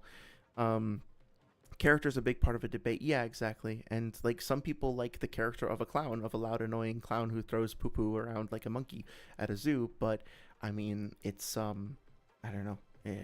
If that's what you want, then okay. But there's serious side effects that come with that, you know. Um, everyone. Oh yeah, you imagine Noodles or Key actually asking to make a vid with them.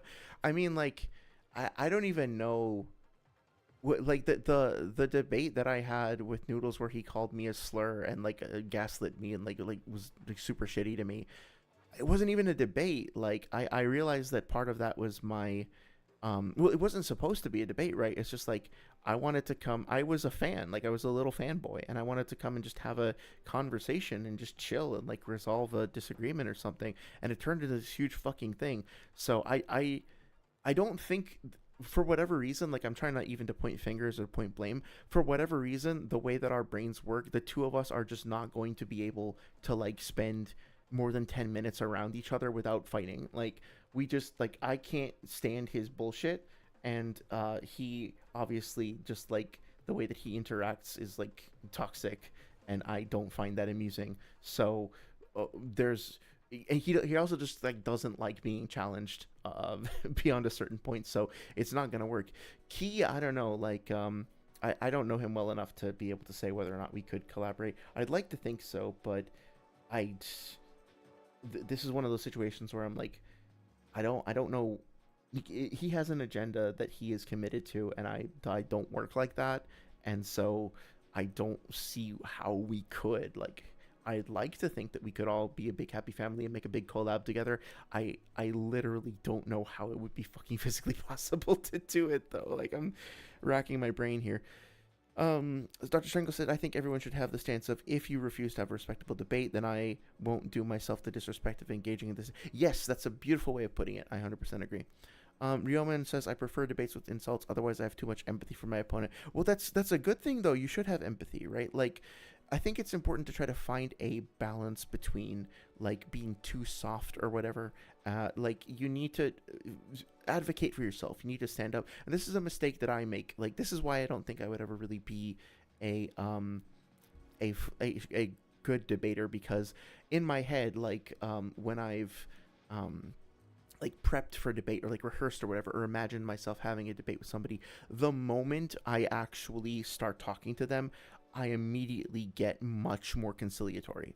Like I practice, not exactly practice, but you know, like I went over in my head over and over again the arguments that I had about like Kaguya and Universal Naruto and all that stuff, and then I was like, if Sage and I ever cross paths, then I'm gonna give him a piece of my mind. And then I was in VC with him and with you as well, Dr. Strangle, and then within like 2 minutes I was like, oh, he's not such a bad guy, maybe I don't need to be so aggressive, maybe I was wrong after all. Like I just have this tendency to like back off and be very like less confrontational in that situation, as long as the other person is treating me with some kind of respect, which can be taken advantage of, right? So you need to like I'm working on practicing the skill. I think it's important to basically be able to say like, okay, I respect you. I am going to give you the benefit of the doubt, and I'm going to take you at your word. But also, like, I'm going to advocate for myself. I'm not just going to capitulate to make you feel better. And I'm going to like stick to my guns if I think that I'm correct until you can like convince me of something, right? Like, I think that's fair too. There has to be a balance, right? But empathy is like there's not enough empathy in the world anyway. So I think if you're gonna err on one side, you should err on the side of having more empathy. Ryoman says, I don't like to press people too much if they're being nice is the point. Yeah, I think I know what you mean. You don't need to press them, says Darth Magog. Just question them. You can have a damn good debate and not be a tool. That is true too. It's I just to be fair, like I struggle with being assertive in because I genuinely don't want to like hurt anybody's feelings or piss anybody off. Like I want to resolve conflict rather than generate more. Depending on the day, like I will admit, over the past month I've been a salty little bitch, like especially going out of my way to start fights and comments. It's like it's sort of out of character, so I've reined back on that a little bit. By start fights, I mean like that my idea of starting a fight is being like, hey TG, I think your thumbnail is too aggressive. I won't be watching this video. Please reconsider, right? So if you consider that starting a fight. But yeah, you know what I mean, right? Like it's tough to strike that balance, I think. Sorry says, I always feel weird about the word goon because when I was like 9, I played Batman Rise of Sinzu with my sis. I was Robin, she was Nightwing, and the random genres were called goons. I guess words really do change over time. Yeah, like I grew up with, there was like a meme from The Simpsons where like these, I I guess the people like knock on Homer's door and he's like, "Who is it?" And they're like, "Goons, hired goons." And the phrase like "goons hired goons" just like, like I think of Goombas, right? Like that's what I think of when I think of a goon.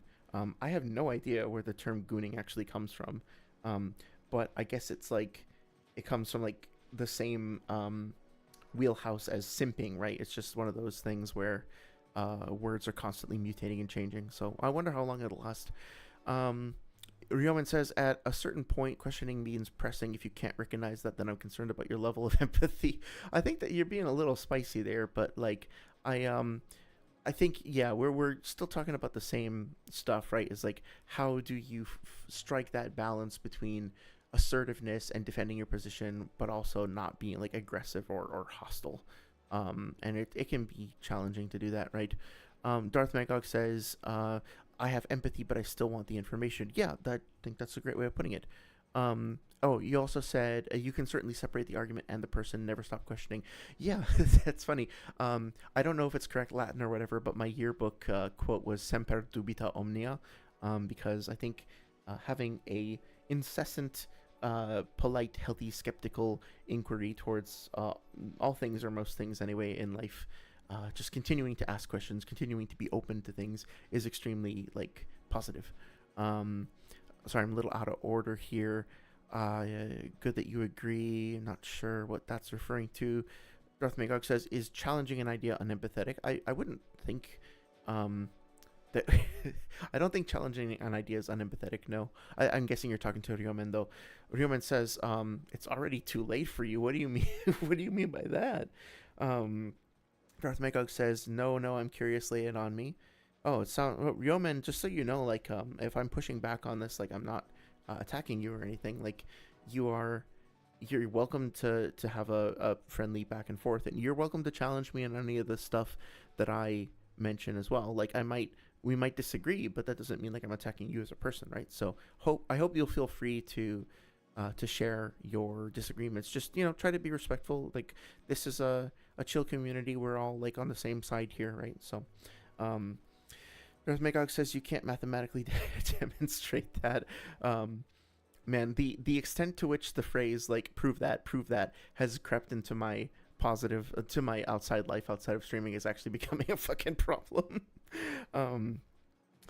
Dr. Strangle says, another funny thing about the new slang meaning of goon is that there is a power scaling YouTuber that went by Captain Goon who had to change their name because he couldn't stand it anymore. That's fair. Yeah, that's kind of unfortunate that I feel like I went through something similar. I'm trying to remember the story. I can't recall it right now, but yeah, that is really fucking funny actually. Ryoman says, you won't be smart enough to understand it, so I refuse to waste my time. Hey, okay, that's a little unkind, Ryoman. I don't think that's called for, unless you're being like, that's a joke and I'm just missing something. But if you're being serious, like, please don't insult other people here. Like, I do think that Magog engages in good faith and he's smart, and I think you are too, so let's try to be friendly, okay? You also can't mathematically demonstrate that. Yeah, so it's always hard to tell like how many layers of irony we're on at any given time, but let's just try like treat each other with respect. Darth Magog says, I sure can. That said, I think you just don't have the language to demonstrate it. It's all not demonstrate, express it. And Ryoman says, well, I neg-diff you in a debate, so clearly. I don't know about that. I've never actually seen... Magog, have you actually like recorded a debate or like done a debate that you would want to share? I feel like you said that you might have in the past, but yeah, I don't know. Oh, dude, you know what I would actually pay good money to see? Assuming that you like debates, I would love to see like you versus Darth Dawkins, just for like the memes with Fives moderating. That would be fucking amazing. Let's see. The word goon appearing in old media has become like a sleeper agent activation phrase. Oh my god, yes. Think you're posturing. Also, who is this for? Yeah, I'm wondering where because I feel like we're all chill here. I hope you feel that too, Riom, and I don't think there's any need for spiciness per se. Northern Magog says, I have no idea what you're talking about or asking about here. No, I just think you're being a little weird and defensive. Like, what's really going on? You're being extremely respectful. Oh, okay. Just making sure that we're all on the same page. Yeah. I don't know, like Realman, you could probably beat me in a debate, and that doesn't really bother me. Just because, like, I think debating is genuinely a skill, and in my mind, like a good debater is somebody who can use like debate rhetoric, tactics, etc., and navigate the debate setting to win arguments, but without sacrificing honesty or integrity or resorting to tactics or obfuscation or something like that. But I understand also that some people genuinely think that you're a good debater as long as you win, and you win as long as the other person loses, right? So, like, technically speaking, if you make like one argument that's not even solid, like you don't even substantiate it, you basically just make a claim, and then you yell at the other person, and then they cry and leave. They left, so they forfeited, so you won. I wouldn't consider that a victory. I know a lot of people would in the Naruto debate community, right? But I wouldn't personally. But in that situation, like, yeah, I'm probably not gonna really yell back the same way. So I might not be able to like muscle my way in to the debate. It's really funny. The debate between Noodles and Bubbles recently was so fucking fascinating because the one that happened like a month ago. Genuinely, I I don't think anyone would be interested in this, but I like for my own edification, I kind of want to go through and write down like every single unsubstantiated claim or just outright false claim that Noodles made because I counted over 100, and then I lost count and I wasn't paying enough attention. But like almost every single fucking sentence that he said that whole debate was wrong or was just something that he never substantiated, just like complete out of pocket asinine horse shit. And Bubbles just like would like he was pretty good about like getting him to be like whoa, slow down, right, and challenging him on certain things. I do think eventually though he got stuck on this idea of like um there was about the Susanoo. I think Noodles was claiming that the Susanoo could defeat any opponent, and that was from the data books. And like the correct way to defeat that is just be like, well, the burden of proof is on you to substantiate the data books. I think instead Bubbles was like, well, the that phrasing could be referring to the Totsuka blade's sealing properties as opposed to its ability to physically cut down and stab and poke or like defeat any enemy using traditional sword techniques or whatever. And he was trying to put the burden of proof on Noodles to I guess, like prove that it was specifically related to its physical abilities, not just its ceiling, which I don't think really helped him out that much. And that helped Bubbles out that much, and Bubbles and just got stuck on that for so long. But if you actually go through that debate, it's like every fucking sentence there's something wrong, and usually multiple things that are wrong. And it's like, okay, there's for me, I don't care if Bubbles also said nothing right, he didn't make a single good point. I think he did, but like even if he hadn't made a single good point the entire time or made any kind of progress whatsoever, then I still would never give the debate to Noodles because he just fucking lied and made shit up for 2 hours or whatever it was, right? Like I personally would never award a victory under those conditions. If you're just gonna sit there and make shit up and lie, like even if it like one of my favorite debates or something that I think is accessible to the general public is Bill Nye versus Ken. I think it was Ken Ham, and like even if Bill Nye's not a great debater per se. Like I don't think he's an extremely proficient at debate skills or tactics or whatever. But you cannot give Ken Ham the victory there. There's no even if Bill Nye basically just like put on a cat outfit and danced around and chased his own tail for 3 hours, like that would still be a stronger victory condition than what Ken Ham put together. Like, come on. Anyway, you don't have a recorded debate. Actually, interesting. Yeah, I also don't. So no judgment. I was just curious. Darth Mego said, "I love to 1v1 Darth Goggins in a moderated setting. I would pay to see that. That would be fucking hilarious." John needs to rate Sensei. I will gladly add it to the list. Man, oh, that's right. You know what I should do? I should do House and Fata Morgana because I've promised like 3 people that I would do that, and then I should do fucking Good Night Poon Poon because I was actually really enjoying that, and then I should do Saint Seiya. How long is it? Is it shorter than Naruto? Longer than Naruto? Also, Darth Magog says, Saria, we were talking last week something about Star Wars. I can't remember if it was Planetary Star Wars or FTL Star Wars, but I know John said he wished you were there to ask your opinion. Yeah, so I do.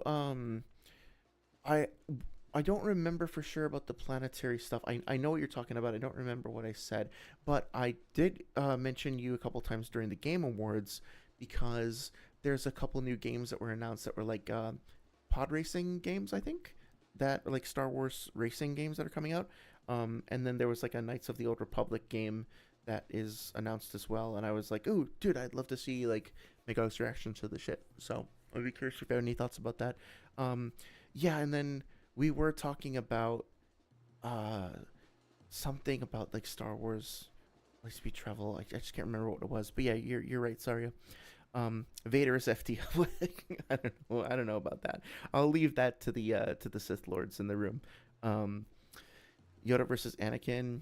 Anakin slams. Magog says, "What about them?" Oh, in the Creation Museum. Yeah, the Creation Museum. Yeah, that was so fascinating. Um, Magog says, "I'm obviously saying who'd win in a fight between them." And Magog says, "Oh, I don't think that Anakin gets to a point where he can beat Yoda. At least not when he's on the light side. Not for a while." Um, Suit Vader from the original trilogy versus Darth Maul from Episode One. Maul no diffs in the EU at least. Um, and then Sarah says, "I think Saint Seiya is like 100." Oh, that's not bad. Yeah, I could probably do that. No problem. Um, Darth Magog says, "I think Vader can beat any version of Maul." Interesting. Yeah, I don't really have the knowledge to challenge you on that. I'll take your word for that. Um, I never got the impression that Maul had the clout and the reputation. Excuse me. Fuck, as somebody like Vader, but I mean, it's kind of hard to top Vader's like clout in the universe, so to speak. George Lucas considers Vader extremely weak. I don't think he ever said that. Yeah, I don't. I remember the Red Letter Media guys saying something along the lines of he was initially basically just portrayed as like an enforcer, right? And he was kind of disrespected um, by like in the first movie, weren't some of the admiralty or whatever the term for that is, like the higher ranking members of the battle cruisers and whatnot, they kind of talked down to Vader and they were like, "Oh, your hokey religion is kind of bullshit. Like, just do what you're told." And then Leia said something about like, "I should have expected to see Tarkin holding your leash, Vader," or something like that, right? Um, so I think he was originally kind of seen as an enforcer or a bruiser, as opposed to like this like end all be all like Sith Lord in and of himself. But obviously, like that changed over time. He's very strong. Um, he did several times. One of the main points of Vader's character is that he's weak. That's surprising to me. Mego said, "I think George said he was weaker than he could have been, but certainly not weak." Yeah, I mean, like, uh, Luke is portrayed as a pretty adept hero, and yet, like, in their final fight, Vader's just like toying with him for most of the fight, right? Until he starts to give in to the dark side and just like starts bashing away at him. But there's a good part of the fight where he's literally just like playing around with him. I know. I think he's especially now that we've had more times to expand on the series and had things. I think it's pretty easy to demonstrate that he's quite strong. Uh, Everyone has their layers of knowledge for Star Wars. Meanwhile, I'm sitting here with Straw Trek Flag. Yes. I actually probably know more about TNG than Star Wars, honestly. Um, I mean, like Measure of a Man is one of my favorite pieces of television. Period. There's so much I love about that series. It's so fucking good. Okay, well, we're nearing the 3 hour mark. I think I am gonna wrap it up in a few minutes here, but please keep the conversation going. Um, but I think I'm not going to stop doing Naruto streams in general. Um, and I'm certainly not going to stop streaming. But I think I feel grateful in that I feel like I kind of accomplished what I wanted to achieve with the streams, and that I got a chance to share my mind. I got a chance to meet some awesome folks and talk to people and have my knowledge expanded and challenged and stuff like that. And that was what I was hoping for. And the fact that we can sit here for 3 hours and just have like a positive conversation about this stuff in general is fucking extremely valuable to me. And that's what I was hoping for, and I'm glad of that. I don't have a specific sub number that I need or a specific like view Did he say he's gonna fucking kill Naruto on stream? No. What? He's not gonna kill Naruto. No. I said I'm gonna keep going with the streams. I'm not gonna stop talking about Naruto on stream. Um, but but yeah, I feel like I am quite comfortable with what I've been able to say and share.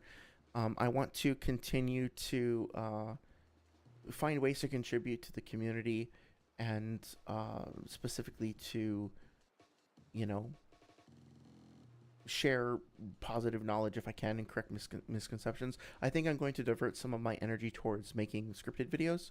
And there's two videos, like I mentioned before, in particular, that I want um, to make. But I also think I just kind of realized that there's kind of two ways to that I've seen people make content um, on YouTube about Naruto, and one is the stuff that we were talking about before with folks like Sybil and Hidan Seethan and all that, and then there's others like Lilo's Adventure or I guess another. Oh yeah, let's six actually. Yeah, let's see what six is up to. Um, but yeah, like there's a couple of different ways to make content, and I think one is like niche and one is meta. And meta to me is what a lot of the bigger channels are doing right now, right? You'll start to notice some trends with the formatting and like uh, click inducing nature of the titles, for lack of a better word. You'll start to notice a certain length of video. You'll start to notice a certain kind of focus and a certain kind of perspective. And look, I'm not going to slander any of these creators in and of themselves, but there is definitely a trend. You know, kind of absorb what you're seeing here, and then let's compare. Like again, like nothing wrong with Captain Cat's channel. Like I've enjoyed some of his stuff before. I have no like slander here, but just take a look at like the overall length of the videos, the formatting, the thumbnails, the topics. There's a lot of content that is overall well made, well produced, well edited, and being put out on a consistent basis. But it all well, say swag is like a separate conversation, but like it all it feels very difficult to keep up with, and it feels like this is almost its own arena of content, right? Where like these are people competing in this meta space with these particular kind of arguments and this particular kind of perspective, and I, first of all, I factually can't keep up with this kind of stuff. And also, I like don't really want to. Like, this isn't the stuff that really interests me. I thought for a while that that's what I was going to be doing. I would be like a reaction channel. I would be like a fact checker or a like a peer review person. But I can't keep up with all this shit. And honestly, it's sort of lost some of its appeal to me, right? Like, I don't care whether or not X Y or Z thing is the honest truth or closer than I think it is, or that I don't understand it. Like, I'm just kind of over it. And same thing with like TG. Again, I don't have anything negative to say about TG as a person. I appreciate his support. I've enjoyed like talking to him in the past and going to streams and stuff. But again, it's like there's a lot of meta stuff going on.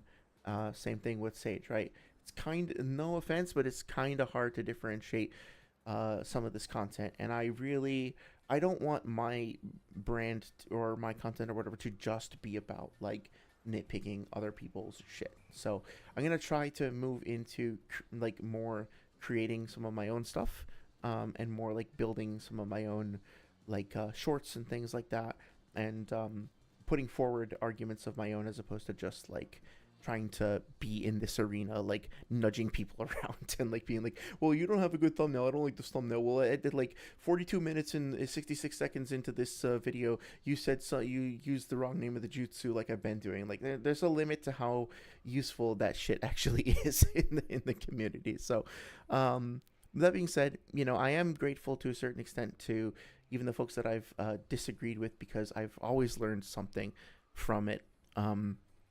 And I appreciate the discussion and the motivation as well. So, with that being said, let me catch up on chat, and I think I'm going to wrap it up. I'm going to say thank you again for a great year, and I'm looking forward to what comes in the next year. I think, let's see, taking a look at my calendar over here. So, Thursday is Christmas. I'm probably going to need to take the day off to do some family stuff, and then next Sunday, we'll be back for another stream. I think I'll probably do a couple of Sage Naruto versus Pain streams, and then I might switch things up a little bit after that. But we'll see. Oh, I see all the little hearts coming in. Thank you so much. I really appreciate that. Let's see. I'm gonna get fucking kill Naruto on stream. Darth Magog said before that this is why I like a good moderator, keeps it on track and keeps us focused on the ideas. Yeah, 100%, 100%. Um, I think I missed something from Dr. Strangle as well. You said, unless stipulated beforehand as a disqualifier, leaving a debate doesn't make the other side the winner unless they actually prove their side to a judge. Okay, yeah. So I guess I'm a little guilty of that then, because I've used the phrase like auto fail or auto lose, or like auto concession. Like I said that Noodles lost to Apollo by default because he rage quit and left. I think he lost anyway though, so whatever. But convince the other side, and then leaving to show they were convinced. And if the point of the debate was to convince an audience, then it's just pageantry. Yeah, that's a good point. I think the idea of having good moderation is very, very important. If for no other reason than to just let people share their fucking ideas unobstructed. Like, geez. Realman says there's even a tweet of a writer who worked closely to Lucas implying that Vader was weaker than prequel era younglings. Okay, I'm gonna need a receipt for that one. Come on, that's pretty spicy. Darth Magog says yes. Sorry, John is going to. Yeah, exactly. Next time, we're going to be drawing names of Hokage from a hat, and we're just going to be publicly condemning and executing them on stream for their transgressions. No. It's fucking funny though. Roman said, or rather, he said it was George's opinion. What writer? That I would love to see a source for that. It doesn't show the other side is convinced. Yes, exactly. I need to sleep tonight. Saria says Kawaki wasn't enough. Cillian wasn't enough. No, of course not. No, he's not done yet. He could still come back. Leland Shea, I think, but maybe somebody else. You confused the names. Okay. Yeah, screenshot and do some research. Yeah, I'd love to know what you guys come up with about that. Magog says, I know how to argue against that tweet, though. And then Saria says, at Saria, nope, Kawaki was too soft. John will finish it up. Yeah, exactly. I'll collapse the, shit, what is it? I always forget the name of it. It's not Tsukuno Hikona. It's, what's the name of the little, timeless dimension that, fucking Ishiki has? Shit, and I can't make a joke if I can't even fucking remember the name of the shit. It's fucking jutsu, sorry. Roman said basically someone is asking him a question in which he covers several points, one of them being Vader being weaker than younglings. She says that was pretty much George's opinion on the topic. That's weird because like the younglings that we see, they're just kind of like standing around like waving glow sticks. They don't really do much, right? That seems like some pretty egregious slander. Like being weaker than that, he'd have to be pushed around on a little rascal scooter or something like that, and basically just be like leaning on his lightsaber to get around. I don't know. Rioman says pretty much you can argue he agrees with everything. At this point, I'm not even sure how much say George has over the canon, right? Like, doesn't he kind of relinquish the rights to that now that he's sold to use his own words, like he sold Star Wars to the white slavers? Like, does he have a right to really be talking about this stuff anymore? I don't know. Saria says, also, I'm so sorry for bombing the Discord with so much Carrie stuff, but like, I love her. I love media/literary analysis. I love discussing the movie so much, and I can talk about it for hours. No. Don't ever apologize. Like, I really appreciate all your insight and the passion, and I love that you feel like it's a safe or encouraging space for you to share. I'm sorry that I'm not better at responding. Because I still am only keeping Discord on my streaming computer, and I just haven't been on that computer as much unless I've been like streaming or about to stream. I've just been really bad at responding to messages. So I know I have like 50 messages to respond to in the gaming channel and stuff. So don't think I'm ignoring you or that I don't care. Just like I want to actually respond when I can. Give you real responses too, and sometimes like at the end of the day, if I'm tired or something, I just procrastinate because I'm like, oh, I should wait until I can actually give a good response or whatever. So I will get around to it, but in the meantime, please share anything you want, post anything you want. You can even just use it as a dumping ground, like a sketch pad for your own thoughts. It's not like it belongs to everybody. It's not just like my private thing or whatever, so Ryoman says, because pretty much means almost not all, technically, or can mean that. Magog responds by saying, very interesting, especially since Vader killed most of those kids. That seems like a pretty strong debunk, indeed. Yes, he did, but he did that when he was. Oh, you're saying so, like, after he gets burned up in Mustafar in the lava? Maybe. I mean, like, yeah, directly at, like, post toasted Vader, like, just recently toasted is probably weaker than a kid because he can't fucking move and he's in agony writhing around on the fucking lava flow. Like, yeah, that makes that makes sense. He might lose to a little kid. He might lose to like little 5-year-old Leia who was able to outrun those bounty hunters or whatever in the Kenobi miniseries, whatever.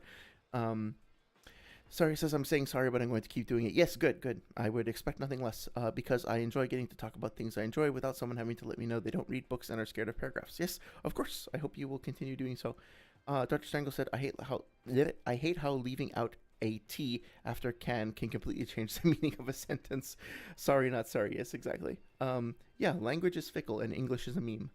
Roman says George Lucas doesn't have authority over current Disney canon. His statements are technically treated as authority in the European Union, which still technically officially exists. And currently Disney canon Vader is portrayed as some god, so it's way different. Oh, I see. I think I understand the schism there. And Dr. Strangle says I would also sell my baby to the white slaver for $2 billion. Yeah, that's a nice little chunk of change. You could get a lot done with that. So yeah, understandable. Okay, friends. Well, I'm starting to nod off here. A long week ahead of me, but also a week that is hopefully filled with some holiday cheer, and I hope that that will be the same for you. Thank you again for listening to my incessant rambles. Oh, the fucking okay. That just, of course, expanded universe. Sorry, I thought you were saying that like people in Europe have a different perspective than people in the States. Thank you. That makes it makes so much more fucking sense. Darth Magog. Appreciate the clarification. Yeah, in France they think of Vader as being a little bitch, but like in Canada he's a fucking demigod. God, it's such an Amelia Bedelia moment. Okay. Okay, thank you. In Disney, Vader, just a few days after Episode 3, was able to defeat a Jedi who is stated to be stronger than Obi-Wan. Okay, so I see the rift there. Oh, with that being said, thank you again for everything. I will see you next Sunday, and I hope you have a delightful and wonderful holiday, whatever it is you celebrate. Thank you again. Take care. Be well.